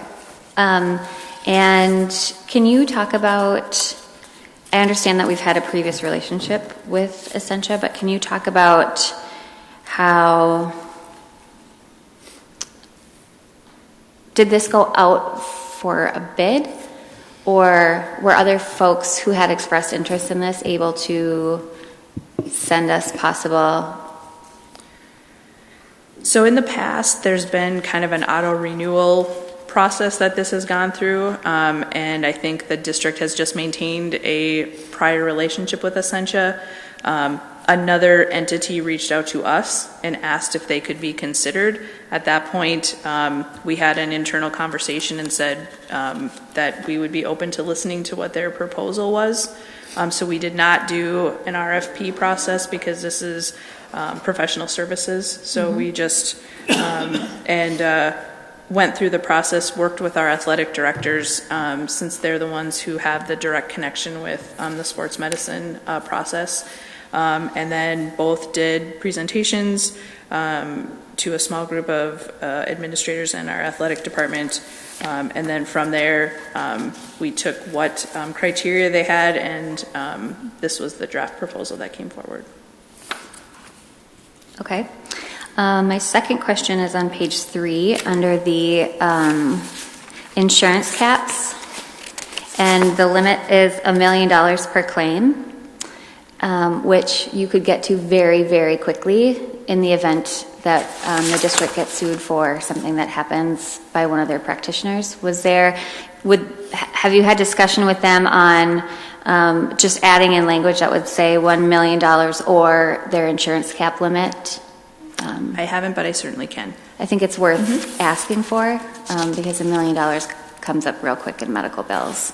And that leads me to I believe, my final question, which is on page 4, D and E. So they can terminate this agreement at any time, and they can just say, we are done with you, Duluth Public Schools, we're taking our ball and going home. But we would have to, if we wanted to cancel for cause, which, is that one of the definitions that you're seeking? Is what cause? What would, okay, thank you. We have to pay a prorated amount for that year. So my concern is there's a lot, I'm not sure how to say, there's a lot happening at Essentia right now, and there's, in the event that we decide that maybe something really bad happens from a public relations standpoint, or maybe a player gets injured or something like that where we might want to terminate this agreement sooner, they're in a much better position to terminate than we are. And just to clarify on the effective termination, the prorated is paying back what they're giving us. So this doesn't cost us any money. Right. This would just be of the 26,000 something. Okay. If we were to terminate halfway through the year and they gave us that on the first of each year, we have to give back from that point. Gotcha. Okay. So there's no cost to us. That makes a lot more sense. Yep. So essentially you're pre-billing. Correct. On day one of each year. Year one is $100,000. Year two is year 1, 2, 3, and 4 is the 56,250. Correct. Okay, that's helpful. Yes. Thank you. I'm actually going to go to Member Kirby first because I know he has. Thanks, I have to leave. I was interested in number B. It says independent school district is required to provide professional sports medicine services. Is that the case, that we're required to do that? I didn't think so. On page 1, I'm sorry, number B. Are we required by whom?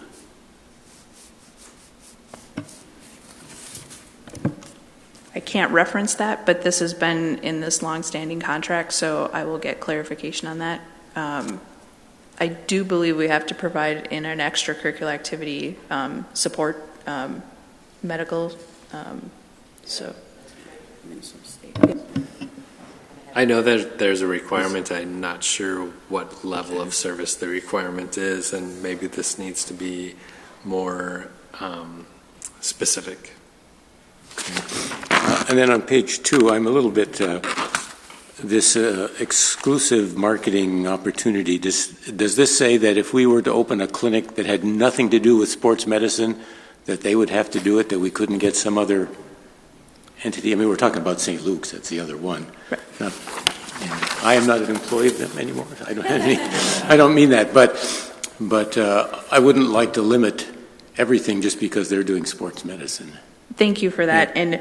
And this was if we were to choose to sell or offer rights for naming of a field, or if it's a service that we're creating within the district, that would not be. This would just be in relation to referencing our naming rights, hopefully future policy. And that's the other portion that I'm getting clarity from them is to determine exactly what a competitor means and what direct competitor means. So I'm getting some clarity on that. So, thanks. But yes, we had that same. Okay. Thanks. Go.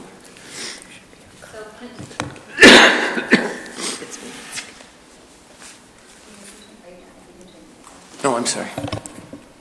So can I just follow up on what Member Kirby said, that it is specific just to sports medicine? Because I know we have contracts with other healthcare entities and providers, so it is just related to the sports medicine piece.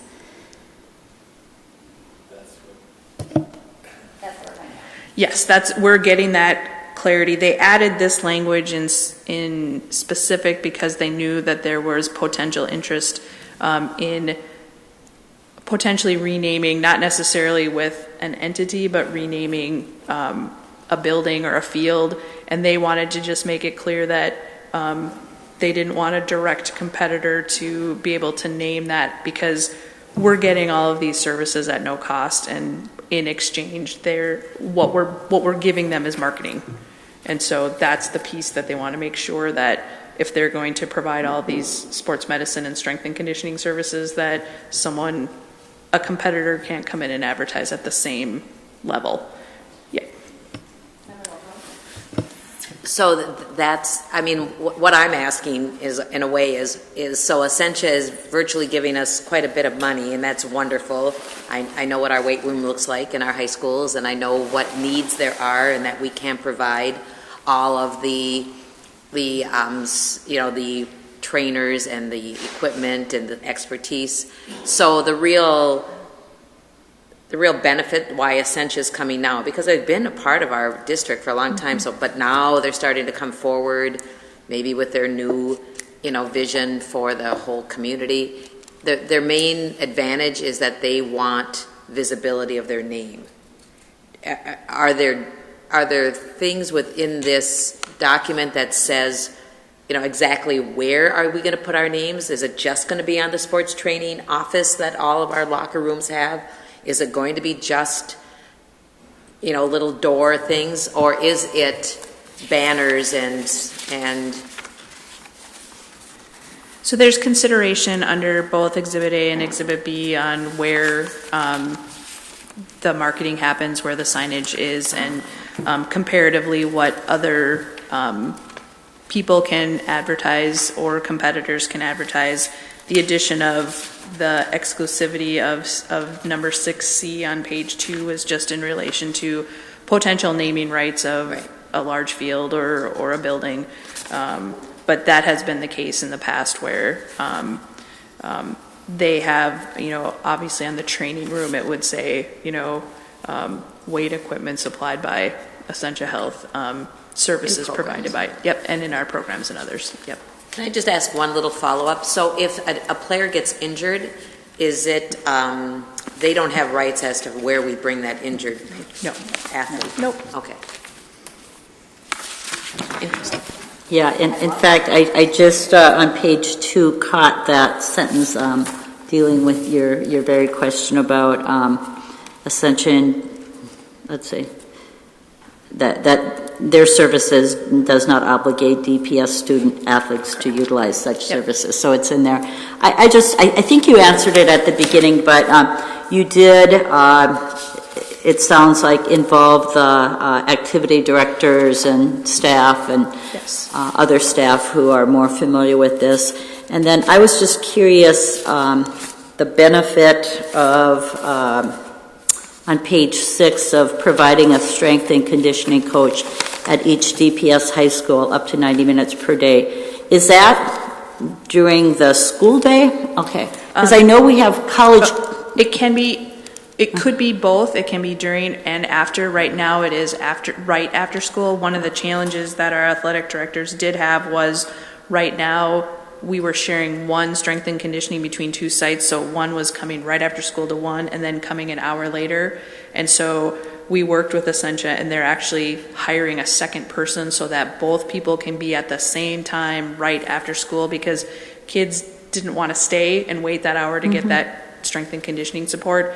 And this was one of the things that our athletic directors this was really important to them. This was an addition to the services that they had provided in the past, that they indicated that this was what they wanted to see, and Essentia did create a more robust coverage for both sites. Wasn't it this summer as well? Weren't they there this summer? They were, but only one person. So the person that they hired has a current obligation through the fall sports season. So right now we're still, and because we haven't signed this, we're still under the old contract. It carries over until a new contract is signed. So the requirement of them is only to provide one person. So they're kind of toggling between the 2 sites right now. But as soon as the fall season is over, then we're going to have 2 strength and conditioning people at both sites. And then that would be maintained for the length of the contract.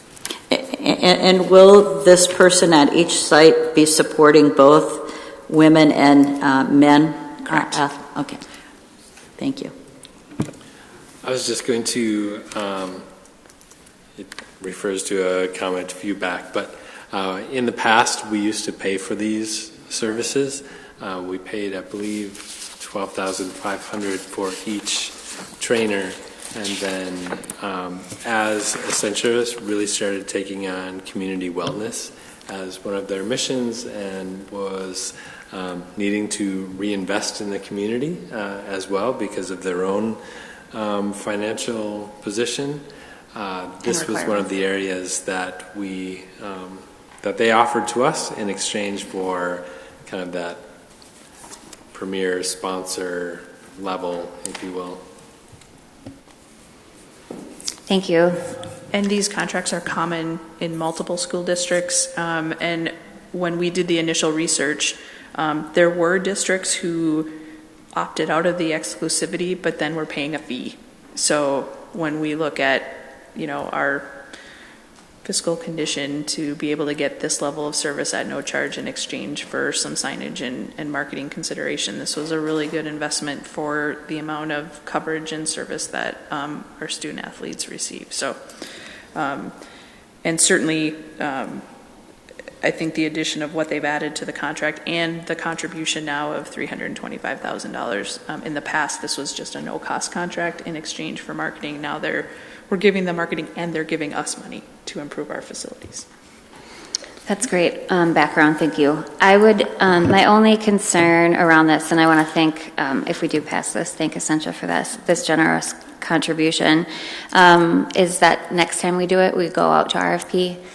Just in the spirit of the way that we do things at the district, and because it's a small town, and there are essentially two healthcare providers, and just making sure that we're making decisions equitably. I think that would be in the best interest for the district.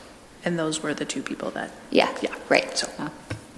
I just wanted to add, I know again that you've put a lot of work into having those conversations and kind of getting us to this agreement. And so just appreciate that thoughtfulness you put into having conversations with both medical providers as well as coming to this agreement. It's a really healthy thing, so thank you. No pun intended. Thanks for all that background information. I appreciate it. And we'll get answers to those questions ahead of Tuesday, correct? Great, thank you. Okay. Any of these other placeholders, do we need to discuss any of those? So the placeholder for food service, just to let the board be aware, our food service provider, our food distribution provider, has indicated to us that they may not be able to fulfill their contract. Yes, we had that same look on our face when we were notified. So we have reached out to our second responsible bidder from our spring bid process. We have been in contact with the Department of Education in their nutrition department. In their nutrition newsletter today, they talked specifically about this vendor. We are not the only district who has received this notification from the vendor to say there is a driver shortage. And they are out of Eau Claire, Wisconsin. They provide food service to, I believe, Minneapolis and St. Paul school districts. So if you can think about the amount of food they have traveling, and literally dozens of other sites. So once we were made aware of that, we have now reached out and we have a conference call on Thursday to determine whether our second responsible bidder will be interested in providing our food service. We're very hopeful that that's going to be cleared. We've also received an attorney's opinion so that in case we were actually worried we weren't going to get food today, but I saw the truck today here at our building and did receive information from Pam Bo that they did deliver today. They delivered today and Friday, so a little nervous about Friday, but that we can have emergency deliveries from a contractor that may not have our bid yet, and we've been assured by the Department of Education that we can have an emergency procurement if we needed to get food, but we're hoping that we can get all this arranged by this week. We thought maybe we'd hear back sooner, but we're not going to have that call until Thursday. But if we can get something in place and get that in together, you might see that on Tuesday, but I'm not sure that we'll have that ready. And we'd be voting on that on Tuesday? Yes. Okay. Wowzers. Yeah. And is there any language in our contract that forbids them from giving us less than a 30-day notice, or? There's not. We had the discussion, we looked at our contract language. We only had 2 bidders last year for food service. It is very difficult to find contractors, especially in our area. There's several food service distributors who didn't bid on our contract that do other local, the size of our district, the number of drops, and the margin on the food that we purchase is not great for them to make a lot of money. And so if we were to put performance bonds or other requirements in the bid, they would just jack up their prices to cover those costs. So in the past, the district has opted out of some of those language pieces because, well, frankly, we've never had this happen before. And I think this is just, our economy and where we're seeing jobs in crisis in many areas, that this was a little bit unexpected for them as well. So we currently do not have a requirement or a performance bond that would require them to maintain. I will say that they are being as helpful as they can be, but I think they're in some serious crisis right now. And so the fact that they were here today was great. I think they're literally trying to find drivers to get food to every school that they have a contract for. Okay, thank you.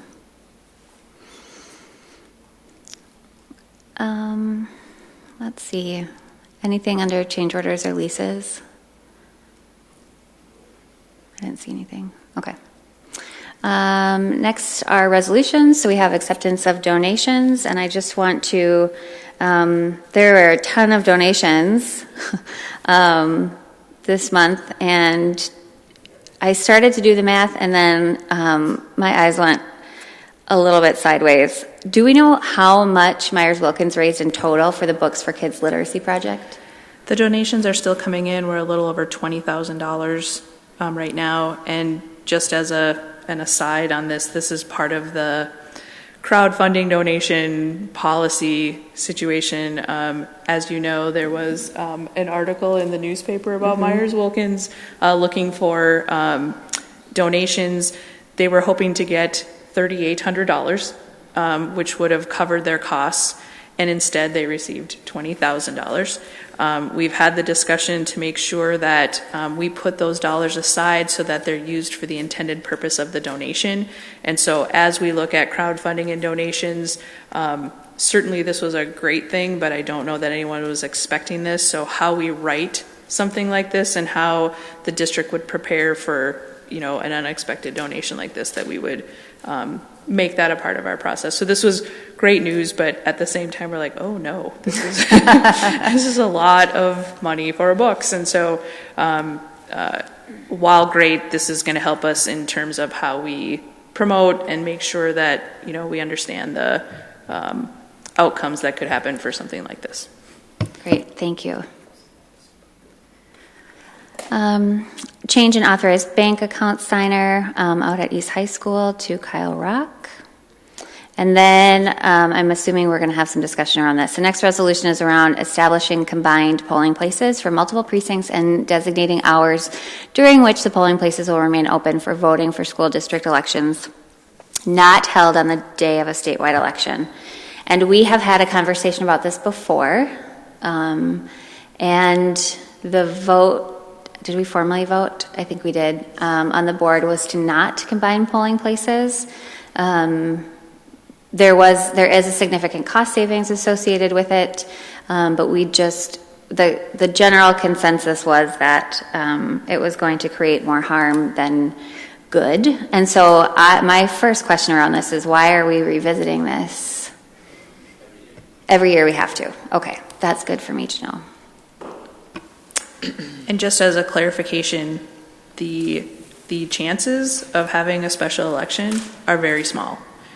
Because we have a regular election for this fall, this would be for calendar year 2020, and because next year there'll be a statewide general election, even though we'll be having a special election for the position that was just approved or to be filled, that would not be a part of this as well. This is just, should there be, for whatever reason, the need to have a special election, and the work that was done within the district, and I believe there was school board members involved in choosing the alternate locations.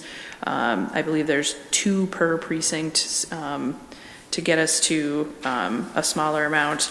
And it is the significant cost savings, and we're just putting it out there to say, should something unexpectedly come up, the cost of a on our own election could run $250,000 or more dollars, and to be able to do a combined polling place would be a significant reduction. So again, not seeing a potential reason at this point that in calendar year 2020 we'd need one, but should there be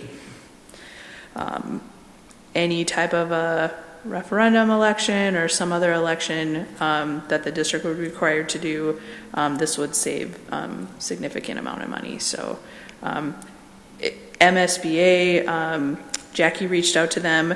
They recommended approving this just as a backup, and with, again, the chances of us actually using it being very little. And again, because we're off on elections where other districts are with the larger elections, should there be something unusual that could be available. So again, totally up to the district, but should there be something in the future and we don't have this in place, we would be required to do all the election places, and that cost could be prohibitive depending on what it is we're needing approval for.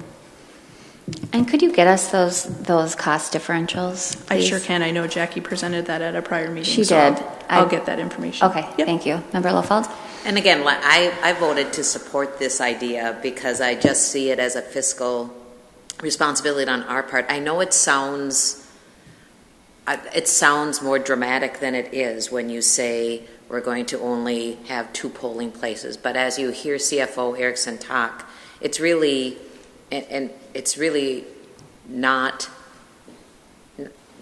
usually not going to happen. But if it does happen to us, we have just financially put our district in a place where we don't plan for this. And if we don't, you have to pass this before December. Every year it has the opportunity. I think it's a CFO's kind of responsibility to put this out in front of a board, because they're the keeper of our money. And so every year we have this conversation, and I've listened to other boards have this conversation. Every board in the state, their CFO presents it to them, and I'm not going to say I've looked at a whole lot of districts, but the districts I've looked at, they have voted in favor of the reduced polling places because of the financial burden it would place on our budget. And I know it weighs against our right to vote, but again, I don't think it happens very often, but I think it's kind of, I mean, if you think about your own personal finance, what do we do in our own personal life that we really know it's not going to happen? It's almost like, I hate to say, it's almost like we pay car insurance, we pay house and fire, and we know that those kinds of catastrophes don't often happen to us. But if we don't have fire insurance and we have a fire, it's a lot of money. And I see this as somewhat the same thing. It's kind of like an insurance policy that just says, if this should happen, instead of putting us in financial ruin, it at least allows us to have an election at reduced polling places, and we'd have lots of ability to communicate with our community that this isn't something we want to do on a whim, and it's not something we really want to promote. But boy, you got to understand as a community that we'd have to have reduced polling places if we needed to have an election that was out of our budget, because I don't know, it could happen. But that's my I would vote to support it. Did you want to respond to that, CFO Erickson? I just wanted to say I was just reading back on the email from Greg Abbott from MSBA. Just his response was this would be used only for elections that are not on the primary or general election day in 2020. It would be in the case of a bond. General operating referendums, should the district want to do them, must be on general election day right now, unless you're in statutory operating debt, which we're not. So it wouldn't be for any occurrence like that. And then, his response was it saves a ton of money. So he sees the value in that as well. And then this is just in case you want to do it. So again, it's out there, and then should you want to use the polling place, it would be there. If you were to use them, then you cannot rescind a resolution like this, because then we would have actively participated in this resolution to use it. Thank you. Chair Lefferkin? Yeah, I initially did not support it, but after having a lot of conversation this year with people who are very involved with election efforts, as well as my own kind of thinking around it, is I would support this now, moving to having the option to have combined polling places. And I think that there are opportunities, if we were to have to do this, to partner with other organizations here in town to help do the education to get people to the polls. I'd probably feel differently if we didn't have such high voter turnout in Duluth, like we have a history of as well. So I actually think I look forward to hearing what other board members have to say, but, I would switch how I felt initially about it. So appreciate more background information. Yeah, I originally voted to not support this because I think even though we do have high voter turnout, we also have an aging population, and November weather is tricky, and so wanting to make sure that people can be closer to home when they're voting. I don't know that we got the level of detail that you just provided us, CFO Erickson, so I think recognizing that it's only in the event of a special election that is tied to revenue, correct? Because no, that's not correct, because it could be a special election for a board member, but you have already decided that that election will be at the general election next year, so that would not be the case here unless there was some extenuating circumstance that something else were to happen. But chances are you'd probably defer to the general election. So this would be most likely in the case of an unusual election that wouldn't coincide with the general election, which could be a bond sale or a bond election, could be for a referendum should the district be in a certain situation, or a special election of a school board member. But again, the likelihood of this happening, I think, is very low. in the next year it is, but it's a okay. Well, I think a couple months ago we would say that we weren't going to lose a school board member too. So, could I ask if we voted to go with reduced polling places, do we revisit it every October-ish? So, like CFO Erickson is saying, this year because we have an election next year, we probably won't do it because we could just move it to that date. So reducing polling places right for the next coming year would probably be fine because we already have an election date, and whatever we see could happen, whether it's a replacement of a school board member or going out for bond, we'd actually have an election in the calendar. And keeping in mind that even because our school board member elections are on off general election, it's still a general election day, so they would not, like for this year and then 2 years from now when other school board members are up, we would not be doing reduced polling places because we're in combination with Duluth. This would just be for a separate, we're on our own election that no one else would be a part of. Thank you. That's helpful. Okay, I'm guessing we're going to have some discussion about this on Tuesday, so if you would be willing to speak to some of those highlights too, that would be great, CFO Erickson. We have to vote on it this month? We need it by December 31st, so we wanted to put it on this agenda because we know November is very busy. Right. So we could end up maybe not voting on it on Tuesday, but it'll be on the agenda. Okay. Expenditure contracts.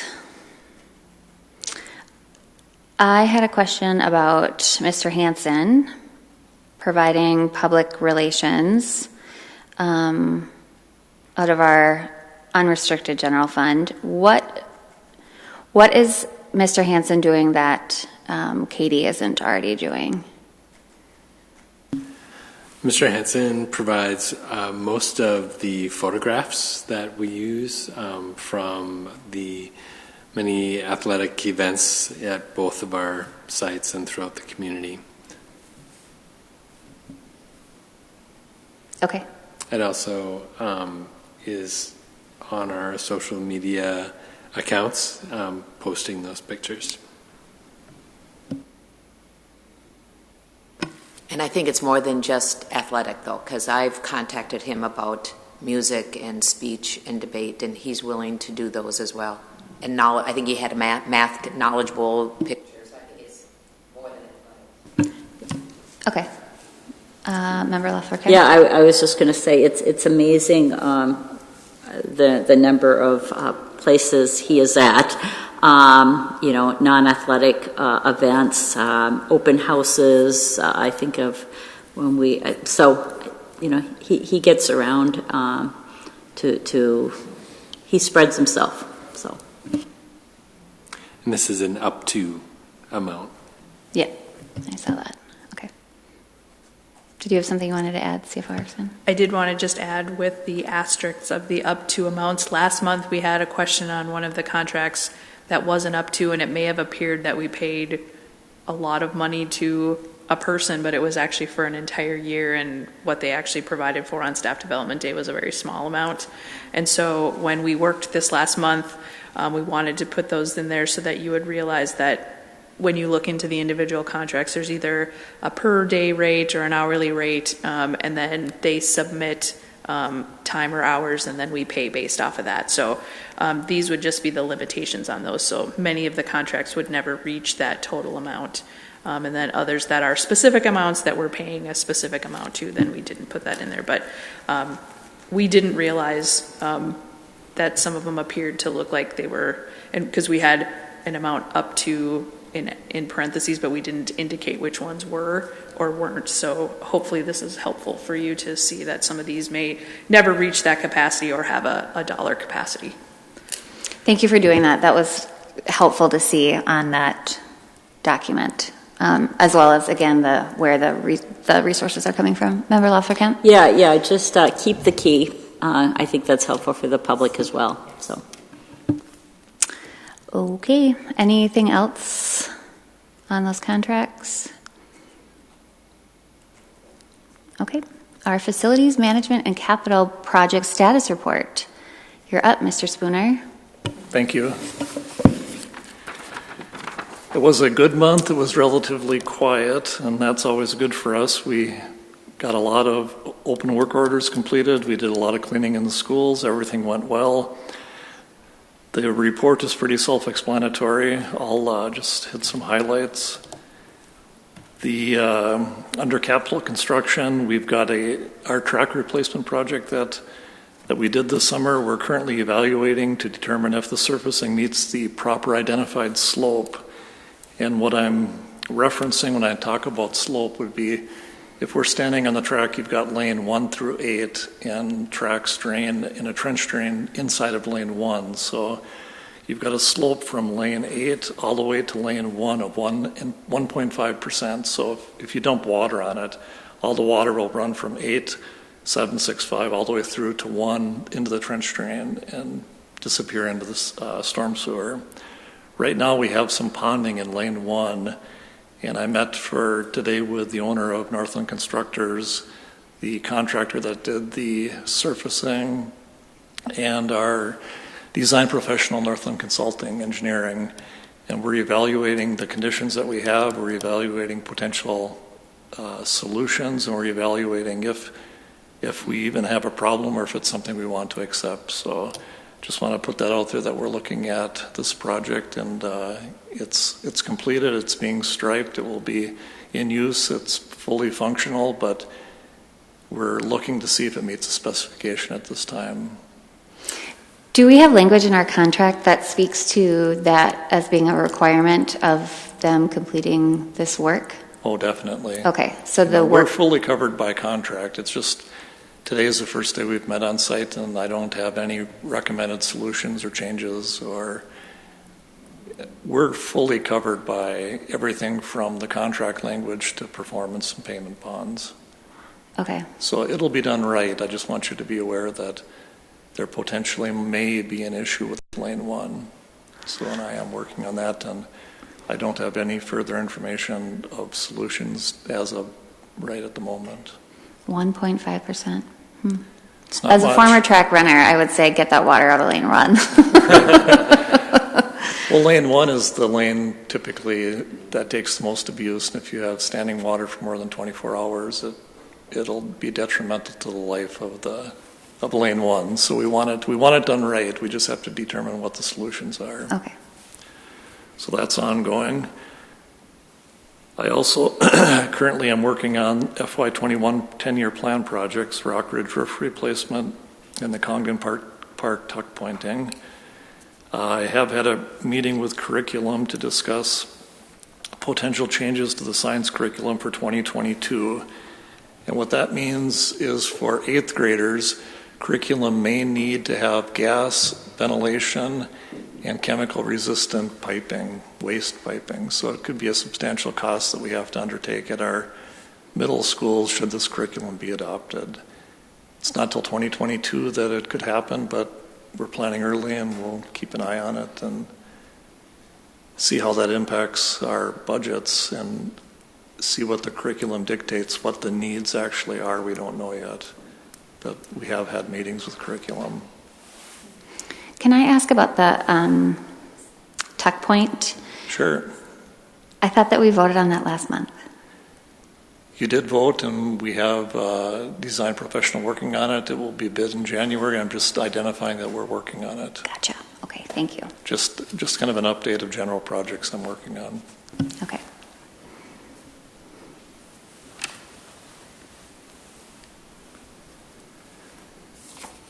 Hi. Oh, Superintendent Gronseth. I was looking at my notes. I was just going to say that, the change in curriculum having such an effect on capital expenditures and capital needs is a really good example of, the need for many voices to be in these decisions. I'm sure that the team that came together at MDE and made decisions about, which grade level should have which classes and which standards, probably had no idea that across the state, middle schools are looking at, oh my gosh, this is a significant investment that I'm sure will come back to the state and could possibly have revisiting of this decisions based on the amount of investment that would have to happen across the state. Or perhaps it will be the impetus for the state to say, okay, we have this need and now here's the aid that we'll give you to accomplish this task. But just a great example of decisions that are made in one area that have huge effects in another. And there's maybe not the communication going on between the two. And I think many school districts don't have the capacity or the facilities departments to even understand what those decisions mean. Just don't have the facilities in the classrooms right now to handle what they're proposing. Member Lafferkamp. So how can we get that information to the right people and advocate?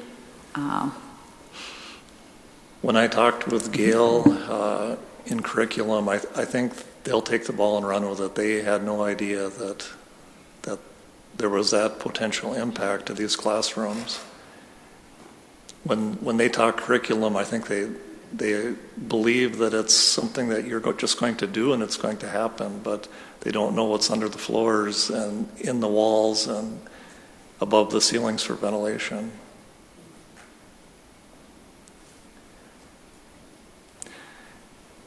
You'll also notice under capital construction, the last item that I have, if you remember back in 2015, 2016, along Lake, 2nd, and 1st Avenue East, we redid the retaining wall. And I've noticed this past summer, in August, that we had some failure in the mortar between the joints. And I'm currently working with LHB, and we're going to get a testing or a consultant on board to see why it's failing. So it was it was a very public project. It was generated a lot of public interest, and we were on the news, and now we have some failure occurring. So I don't have any reason or any reasons that the failure is occurring to provide tonight, but I'm working towards determining why and how it will be resolved. So I want you to be aware of that. And then the other highlights, we just completed our Lakewood well water inspection, and that turned out fine. And related to the incident we had at East with the police and fire department response, we learned at that time that we had a communication issue with fire department and Duluth Police Department radios from one end of the building to the other, just due to concrete walls, elevation changes, different floors. So we did some testing, and we have resolved these. We've installed a repeater so communication radios will work anywhere in that building. We tested Denfeld, and we resolved Denfeld. We added a repeater in Denfeld. Ordine East, its construction is currently occurring. We had the same issues at Ordine East. And we've tested Lincoln Park, and we have the same issues at Lincoln Park. And we're adding that equipment right now. Jason Barsness, our health and safety coordinator, is going to be working with the Duluth Police Department and the fire department again in elementaries, mostly multi-floor elementaries, to test those to see if we have issues, and if we do, we'll continue to resolve those. But I wanted you to know that we took action on an incident that occurred and communication problems were encountered, and we've resolved that. And we're looking district-wide to resolve any issues that there could be. That kind of concludes the highlights. If anybody has any questions, I'd be happy to discuss or answer. I had a question under the workers' compensation activities that we have 22 first reports of incidents. Is that for just from the start of the school year? That's for the month. That seems high to me. It's average. Okay. Luckily, none were recordable. Nobody missed time. Right. But still, it's an incident, and we all need to do our best to reduce injury. Right. Okay. Thank you. Any other questions for Mr. Spooner? I bet what you look at when you walk into a building is categorically different than what I look at when I walk into a building as you're speaking about the retaining wall. I'm sure it is. Thank you, as always, for your thorough reporting. Sale of property, any questions or discussion there?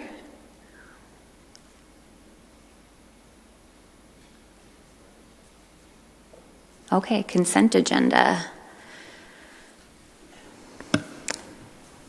So at a prior school board meeting, there was some requests to find more information about what a consent agenda might look like, how it could be implemented in our processes. This is not meant to be a first reading. This is not meant to be a policy. This was just to provide information for discussion. If this looked like something that you wanted us to pursue as far as creating a policy for consent agendas. So what I have provided in the attached document was just the rationale to have a consent agenda, items that would make sense to be on a consent agenda. So that came in that first portion. I also provided some order of our current bylaw that talks about that we actually do reference a consent agenda in our bylaw 203.2. that it could include a consent agenda. And then I have the MSBA model policy for a consent agenda. Again, could be edited or changed should we want to move forward with that. And then I just, on the last page, just put some consideration of what items we currently have on our agenda that could potentially be moved to a consent agenda. Just the way of the structure of our current board meeting, what would make sense is moving the readings and approving of minutes is very common for consent agendas. And then the action items that are within our committee reports, that's kind of where when you're in the meeting, there's one person reporting, then we stop, and then the board chair does the action item, and then it gets voted on, and then we go back. You could pull all those action items and put those on the consent agenda and have those all voted at one time rather than doing those individuals. That said, you'd probably then want the consent agenda after your committee reports, so you'd have those committee reports and reference that any resolutions would be coming through the consent agenda. Also, any items on a consent agenda can be pulled off for individual vote. So if anyone had any questions or concerns about any of those action items, like the approval of donations, the approval, all those things that you read aloud every time could just be on the consent agenda and have one approval process. So again, open for conversation and input on items. This is again just sample information and what we currently have, that we could have the ability to do that, but we'd most likely need to change our bylaw and then the policy that we currently have that outlines our school board agenda.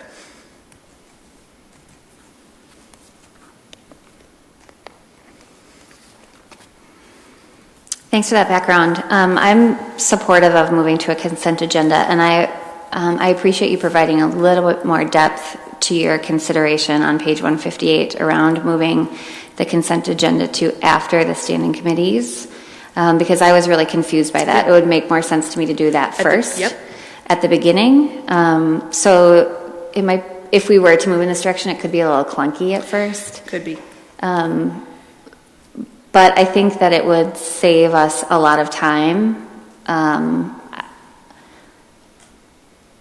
And I think that it would allow us to have more time for dialogue without feeling like we're loading down the audience members, and also kind of utilizing school board members for we're kind of operating at the top of what we should be operating at, as opposed to spending a lot of time with the committee report out. So do you happen to know of, I remember Lofald, maybe you've seen some of this and all of the work all the time that you spent watching other school districts. I'm wondering if we could such an exciting life. point, is there a couple districts you could point us to watch their school board meetings to see how they utilize the consent agenda? Because I think it's really hard for me to flip that switch in my brain. Sure, and I certainly will email out some samples. I think the uniqueness of Duluth's agenda in that almost all of resolutions are not buried inside of a committee report. They're always an agenda item, which makes a consent agenda much easier. What we're doing is sort of dismantling things inside of other reports that then become action items. So the movement to a consent agenda is usually a lot cleaner. Mm-hmm. That's why this makes it a little more confusing. As a city councilor, we have a very large consent agenda, and we do it up front, but we have all of our committee reports first, and then we reference all of what's going to be on the consent agenda. Items. Yeah. Okay. So it just so happens that we have other things in different order, and that's all. And so, but I would certainly be happy to reference, and many districts use a consent agenda, and many of the regular things that we do, like meeting minutes and approval of donations, approval of different things, and we actually followed up on some of those items as far as what needs to get approved. We could actually reference and adjust some of those things as well. So be happy to provide that so you could watch it. So what we should do is look at the Two Harbors City Council page, Yeah, so we can watch our fearless CFO in action. Fantastic. Member Lofald? Yeah, there's a lot of school boards that do it, and it's hard to catch it though, because they do it so quick that you almost have to. It's not even watching. You have to almost download their agendas and look at their agendas or their minutes to kind of see what they put in their consent agenda. Because when they just approve their consent agenda and you're watching it, you really don't understand all that they've put into it. And CFO and superintendent are right. We have developed quite a unique board meeting and committee meetings, and we're comfortable with it, and there's great things. But I think for me personally, the consent agenda does allow, like for instance, next Tuesday, if you were, and I'm not saying we will, if you were to have a consent agenda for what we just did today, for this meeting, finance meeting, or even take the HR, we might pull the superintendent search for sure, but everything else, personnel, would be on the consent agenda. If it was the financial, help me out here because I'm not an expert on this, almost everything we've talked about today would be a consent agenda. But if we wanted to pull out something from Mr. Spooner's update, facilities update, we might, but by and large we probably wouldn't because we talked about it here. And so it becomes your consent agenda. So then what I think is fascinating is what that makes our board meetings look like. Because our board meetings could, in a way, become very short because we've prided ourselves, as we should, as a conversation about our committee meetings. Like Jill Lofald would not be sharing so much about the education. It would become almost all consent. And yes, no. I would just say that wouldn't preclude you from still having your conversation. I know. So it would just be those specific action items that could get pulled off. And as a comment, for our local city council, we make a point of reading every consent agenda item in because we're also recorded. Other places do not, but that could be an area where if you felt you wanted every item to be recognized, you could have your clerk read the consent agenda items that are being approved. They would be in just not, the item, not the resolution, just the item. Okay. Correct. Okay. So that could help. Okay. Otherwise, with our online presence board book, all those things would be in there as well. So I did read through several districts' consent agendas and quite condensed. But that didn't mean their meetings weren't long because they were doing the discussion piece, but not having to step away and have to do a resolution and then continue a discussion and have a resolution. So. And that's what I would respond to your comment too, is I think it would make our board meeting focused on some of the key issues that we know going into the board meeting. Like we know we're going to have conversation on this contract or on this item.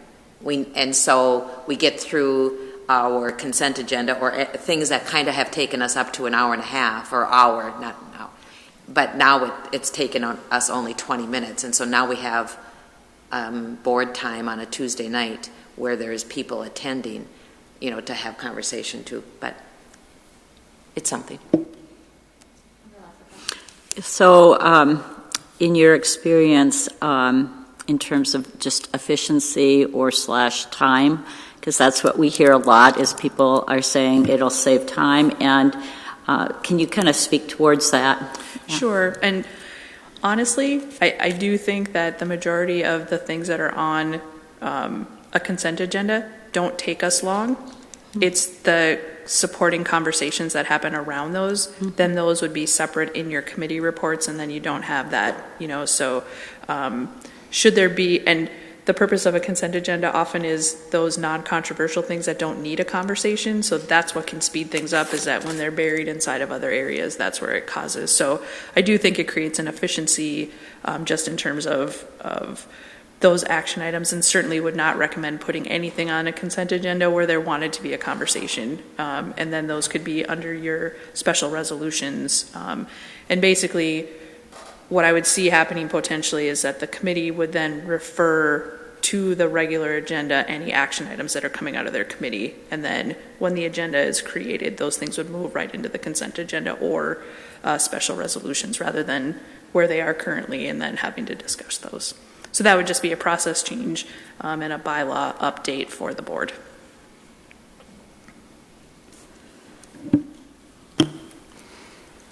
And again, would love more discussion. If people have information, I'll certainly send out some more information on where we can view what those look like. But, if there's no interest, totally understand. But if you'd like to just see some sample language, we can start working on that as well.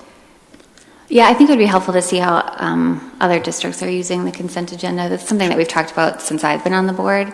And as we have new people coming in, it might be nice to get them accustomed to that new process before they are officially on. Okay, anything else there? Otherwise, we'll move on to the naming buildings and naming rights policy discussion. So this is coming from two different perspectives. One was that we did have conversation about a request for naming, I believe it was the field at Denfeld, Public School Stadium, and we don't have a policy related to existing. We have naming new schools. That's what our current policy in relation to schools. So there would need to be a policy just to talk about that. And then there's also just the consideration, and maybe this is just my finance perspective and knowing that there are many districts throughout the state and throughout the country that get financial consideration for naming as well. So we also do not have anything in relation to that. So if someone would be interested in, putting their name on a field or a building or something that the board found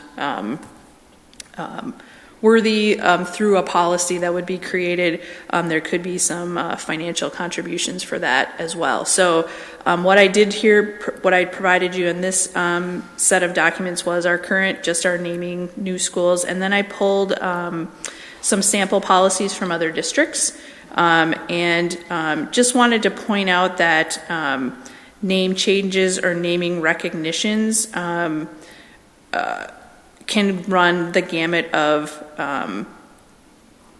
either for a financial purpose or for consideration of efforts or work that they've done on behalf of the district. So the definitions, and I'm on page 7 of 10 if you've clicked on it, they have naming rights and consideration, and then naming rights and recognition. So consideration would be a financial contribution, or if the district wanted to name something in recognition that there was no financial contribution, there would be a process to do that as well. And again, these were both samples from districts who have these in place already. So, and I could certainly share some more detail. And I just pulled out their district name and just put in just blanks for those. And again, this is just a discussion. I'm not sure the flavor for the board, but these seem like good, solid policies. And again, there isn't a specific MSBA recommended policy here, but when I did just a search and reached out to a couple other districts, these were the ones that I found, and were fairly similar in other districts. Some were a little more detailed than others. And again, not suggesting that we have a first reading here, but if people were interested in seeing what a sample policy would look like, I could put that together for review. Member Lofeld? Yeah, thank you for this work. Thank you for all the work for tonight's meeting. I know we've given you some things we've been really interested in, but the naming thing is interesting. These two sample policies that you pulled are really complete. Good. Yeah. Holy man, they're just. I kept thinking they'd be short or something, but I like the detail. I mean, it does seem like you should have something in policy so that you're just not deciding on a whim what you want to do, because if you look it's on page 166 of our board book, there are potential namings for theaters and gymnasiums and libraries and garden walks and trees in lawns, or so concession stand locker. Yeah, there's lots more. So I really like the completeness of it, and I'm sure we're going to have to pursue this in our months, with these sample ones and giving feedback. I don't think we have to reinvent the wheel. I think the 2 samples you pulled out are very complete and seem to cover most everything, but we'll have to fine-tooth comb it with our other board members. But, thank you for the work on these samples, and I just think it's probably we need to put this into a policy so that when community members come forward, we can honor them. And I don't think for me, I was really reading the policies, CFO Erickson, to make sure that we weren't precluding, and just saying, no, this can't happen. Because again, what made me think about this policy months ago when we talked was that I was trying to pursue this for a colleague in Centennial, and they have a policy that just says absolutely nothing. And I went, ooh. And then I was looking for our policy, and ours was short and didn't seem to have a lot, but I just thought, I wanted to kind of check this out. So thank you, and I do think we need to pursue one of these 2 policies. What's the 2 differences much in this sample, or let's not talk about that. I've read them. I'll highlight and see what it is, but thank you. And just a comment, I think at some point put a comment about the sports medicine, you did. If we do a naming rights, but we have an existing contract that spells out limitations or obligations by the district, that would be followed in addition to our policy. So if we have a contract that says we are not going to provide, consideration for whatever that is, that the policy would not that would be included, that if we agreed to sign a contract. Right. So just wanted to. Can I have a follow-up to that specific thing? Because I thought that I read in here that, and especially in the Essentia contract we looked at, that as long as the name of that athletic was not a competitor. Correct. It's just a name of a former coach. Yep. Nope. This would not. Correct. Yeah, that's what I thought. Okay. Yep. Thank you. And even if it was, Minnesota Power, that would not be a competitor. So they could also be, if we were looking at a consideration versus a recognition, that would be fine as well. And we are getting clarity on what they consider a direct competitor so that we're aware. Okay. Yep. Thank you. Good job. I want to echo Member Lofeld's gratitude for you putting all of the work that you did into this. It was really helpful to look at the sample policies. And I honestly don't have strong feelings about naming rights one way or the other. I was compelled by the information that you provided, Member Lofeld, about an alumni who was looking, and his family was looking to honor him. And I think that in a lot of ways that's cool. And I think we should honor our distinguished alumni. I also don't know how you stratify. So there's so many. I mean, maybe we have a Harry Welty history class because in here they have former school board members. So maybe the history department is named after a former school board member. So I think some additional discussion around this would be warranted. I see benefits to having businesses involved from a financial standpoint, especially, we think about the PSS track, for example, and that's been a longer process than we had thought, and maybe that would take some dollars out of what we spent on the track, and somebody could sponsor the PSS track, for example. But I want to be careful that we're not selling the store. No, that's not the phrase. Selling the farm. But yeah, I can't remember what it is. You might want to sell the store. This has been a long meeting.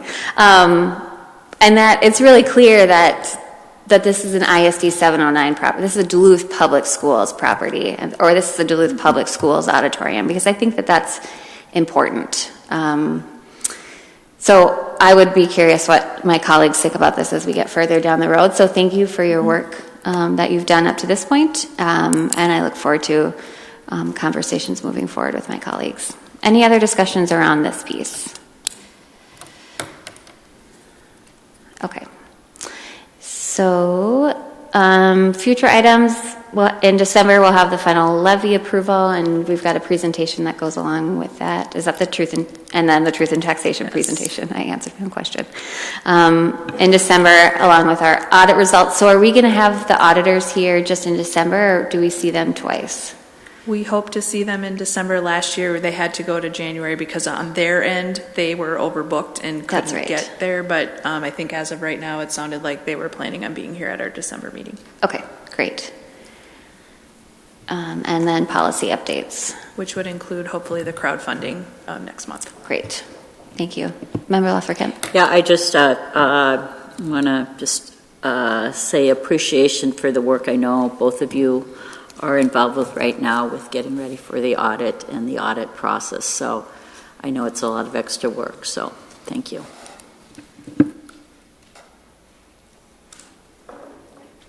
Wonderful.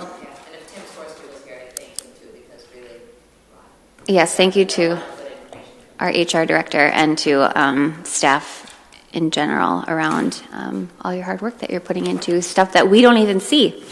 With that, we will close the business committee meeting. We'll see you all on Tuesday.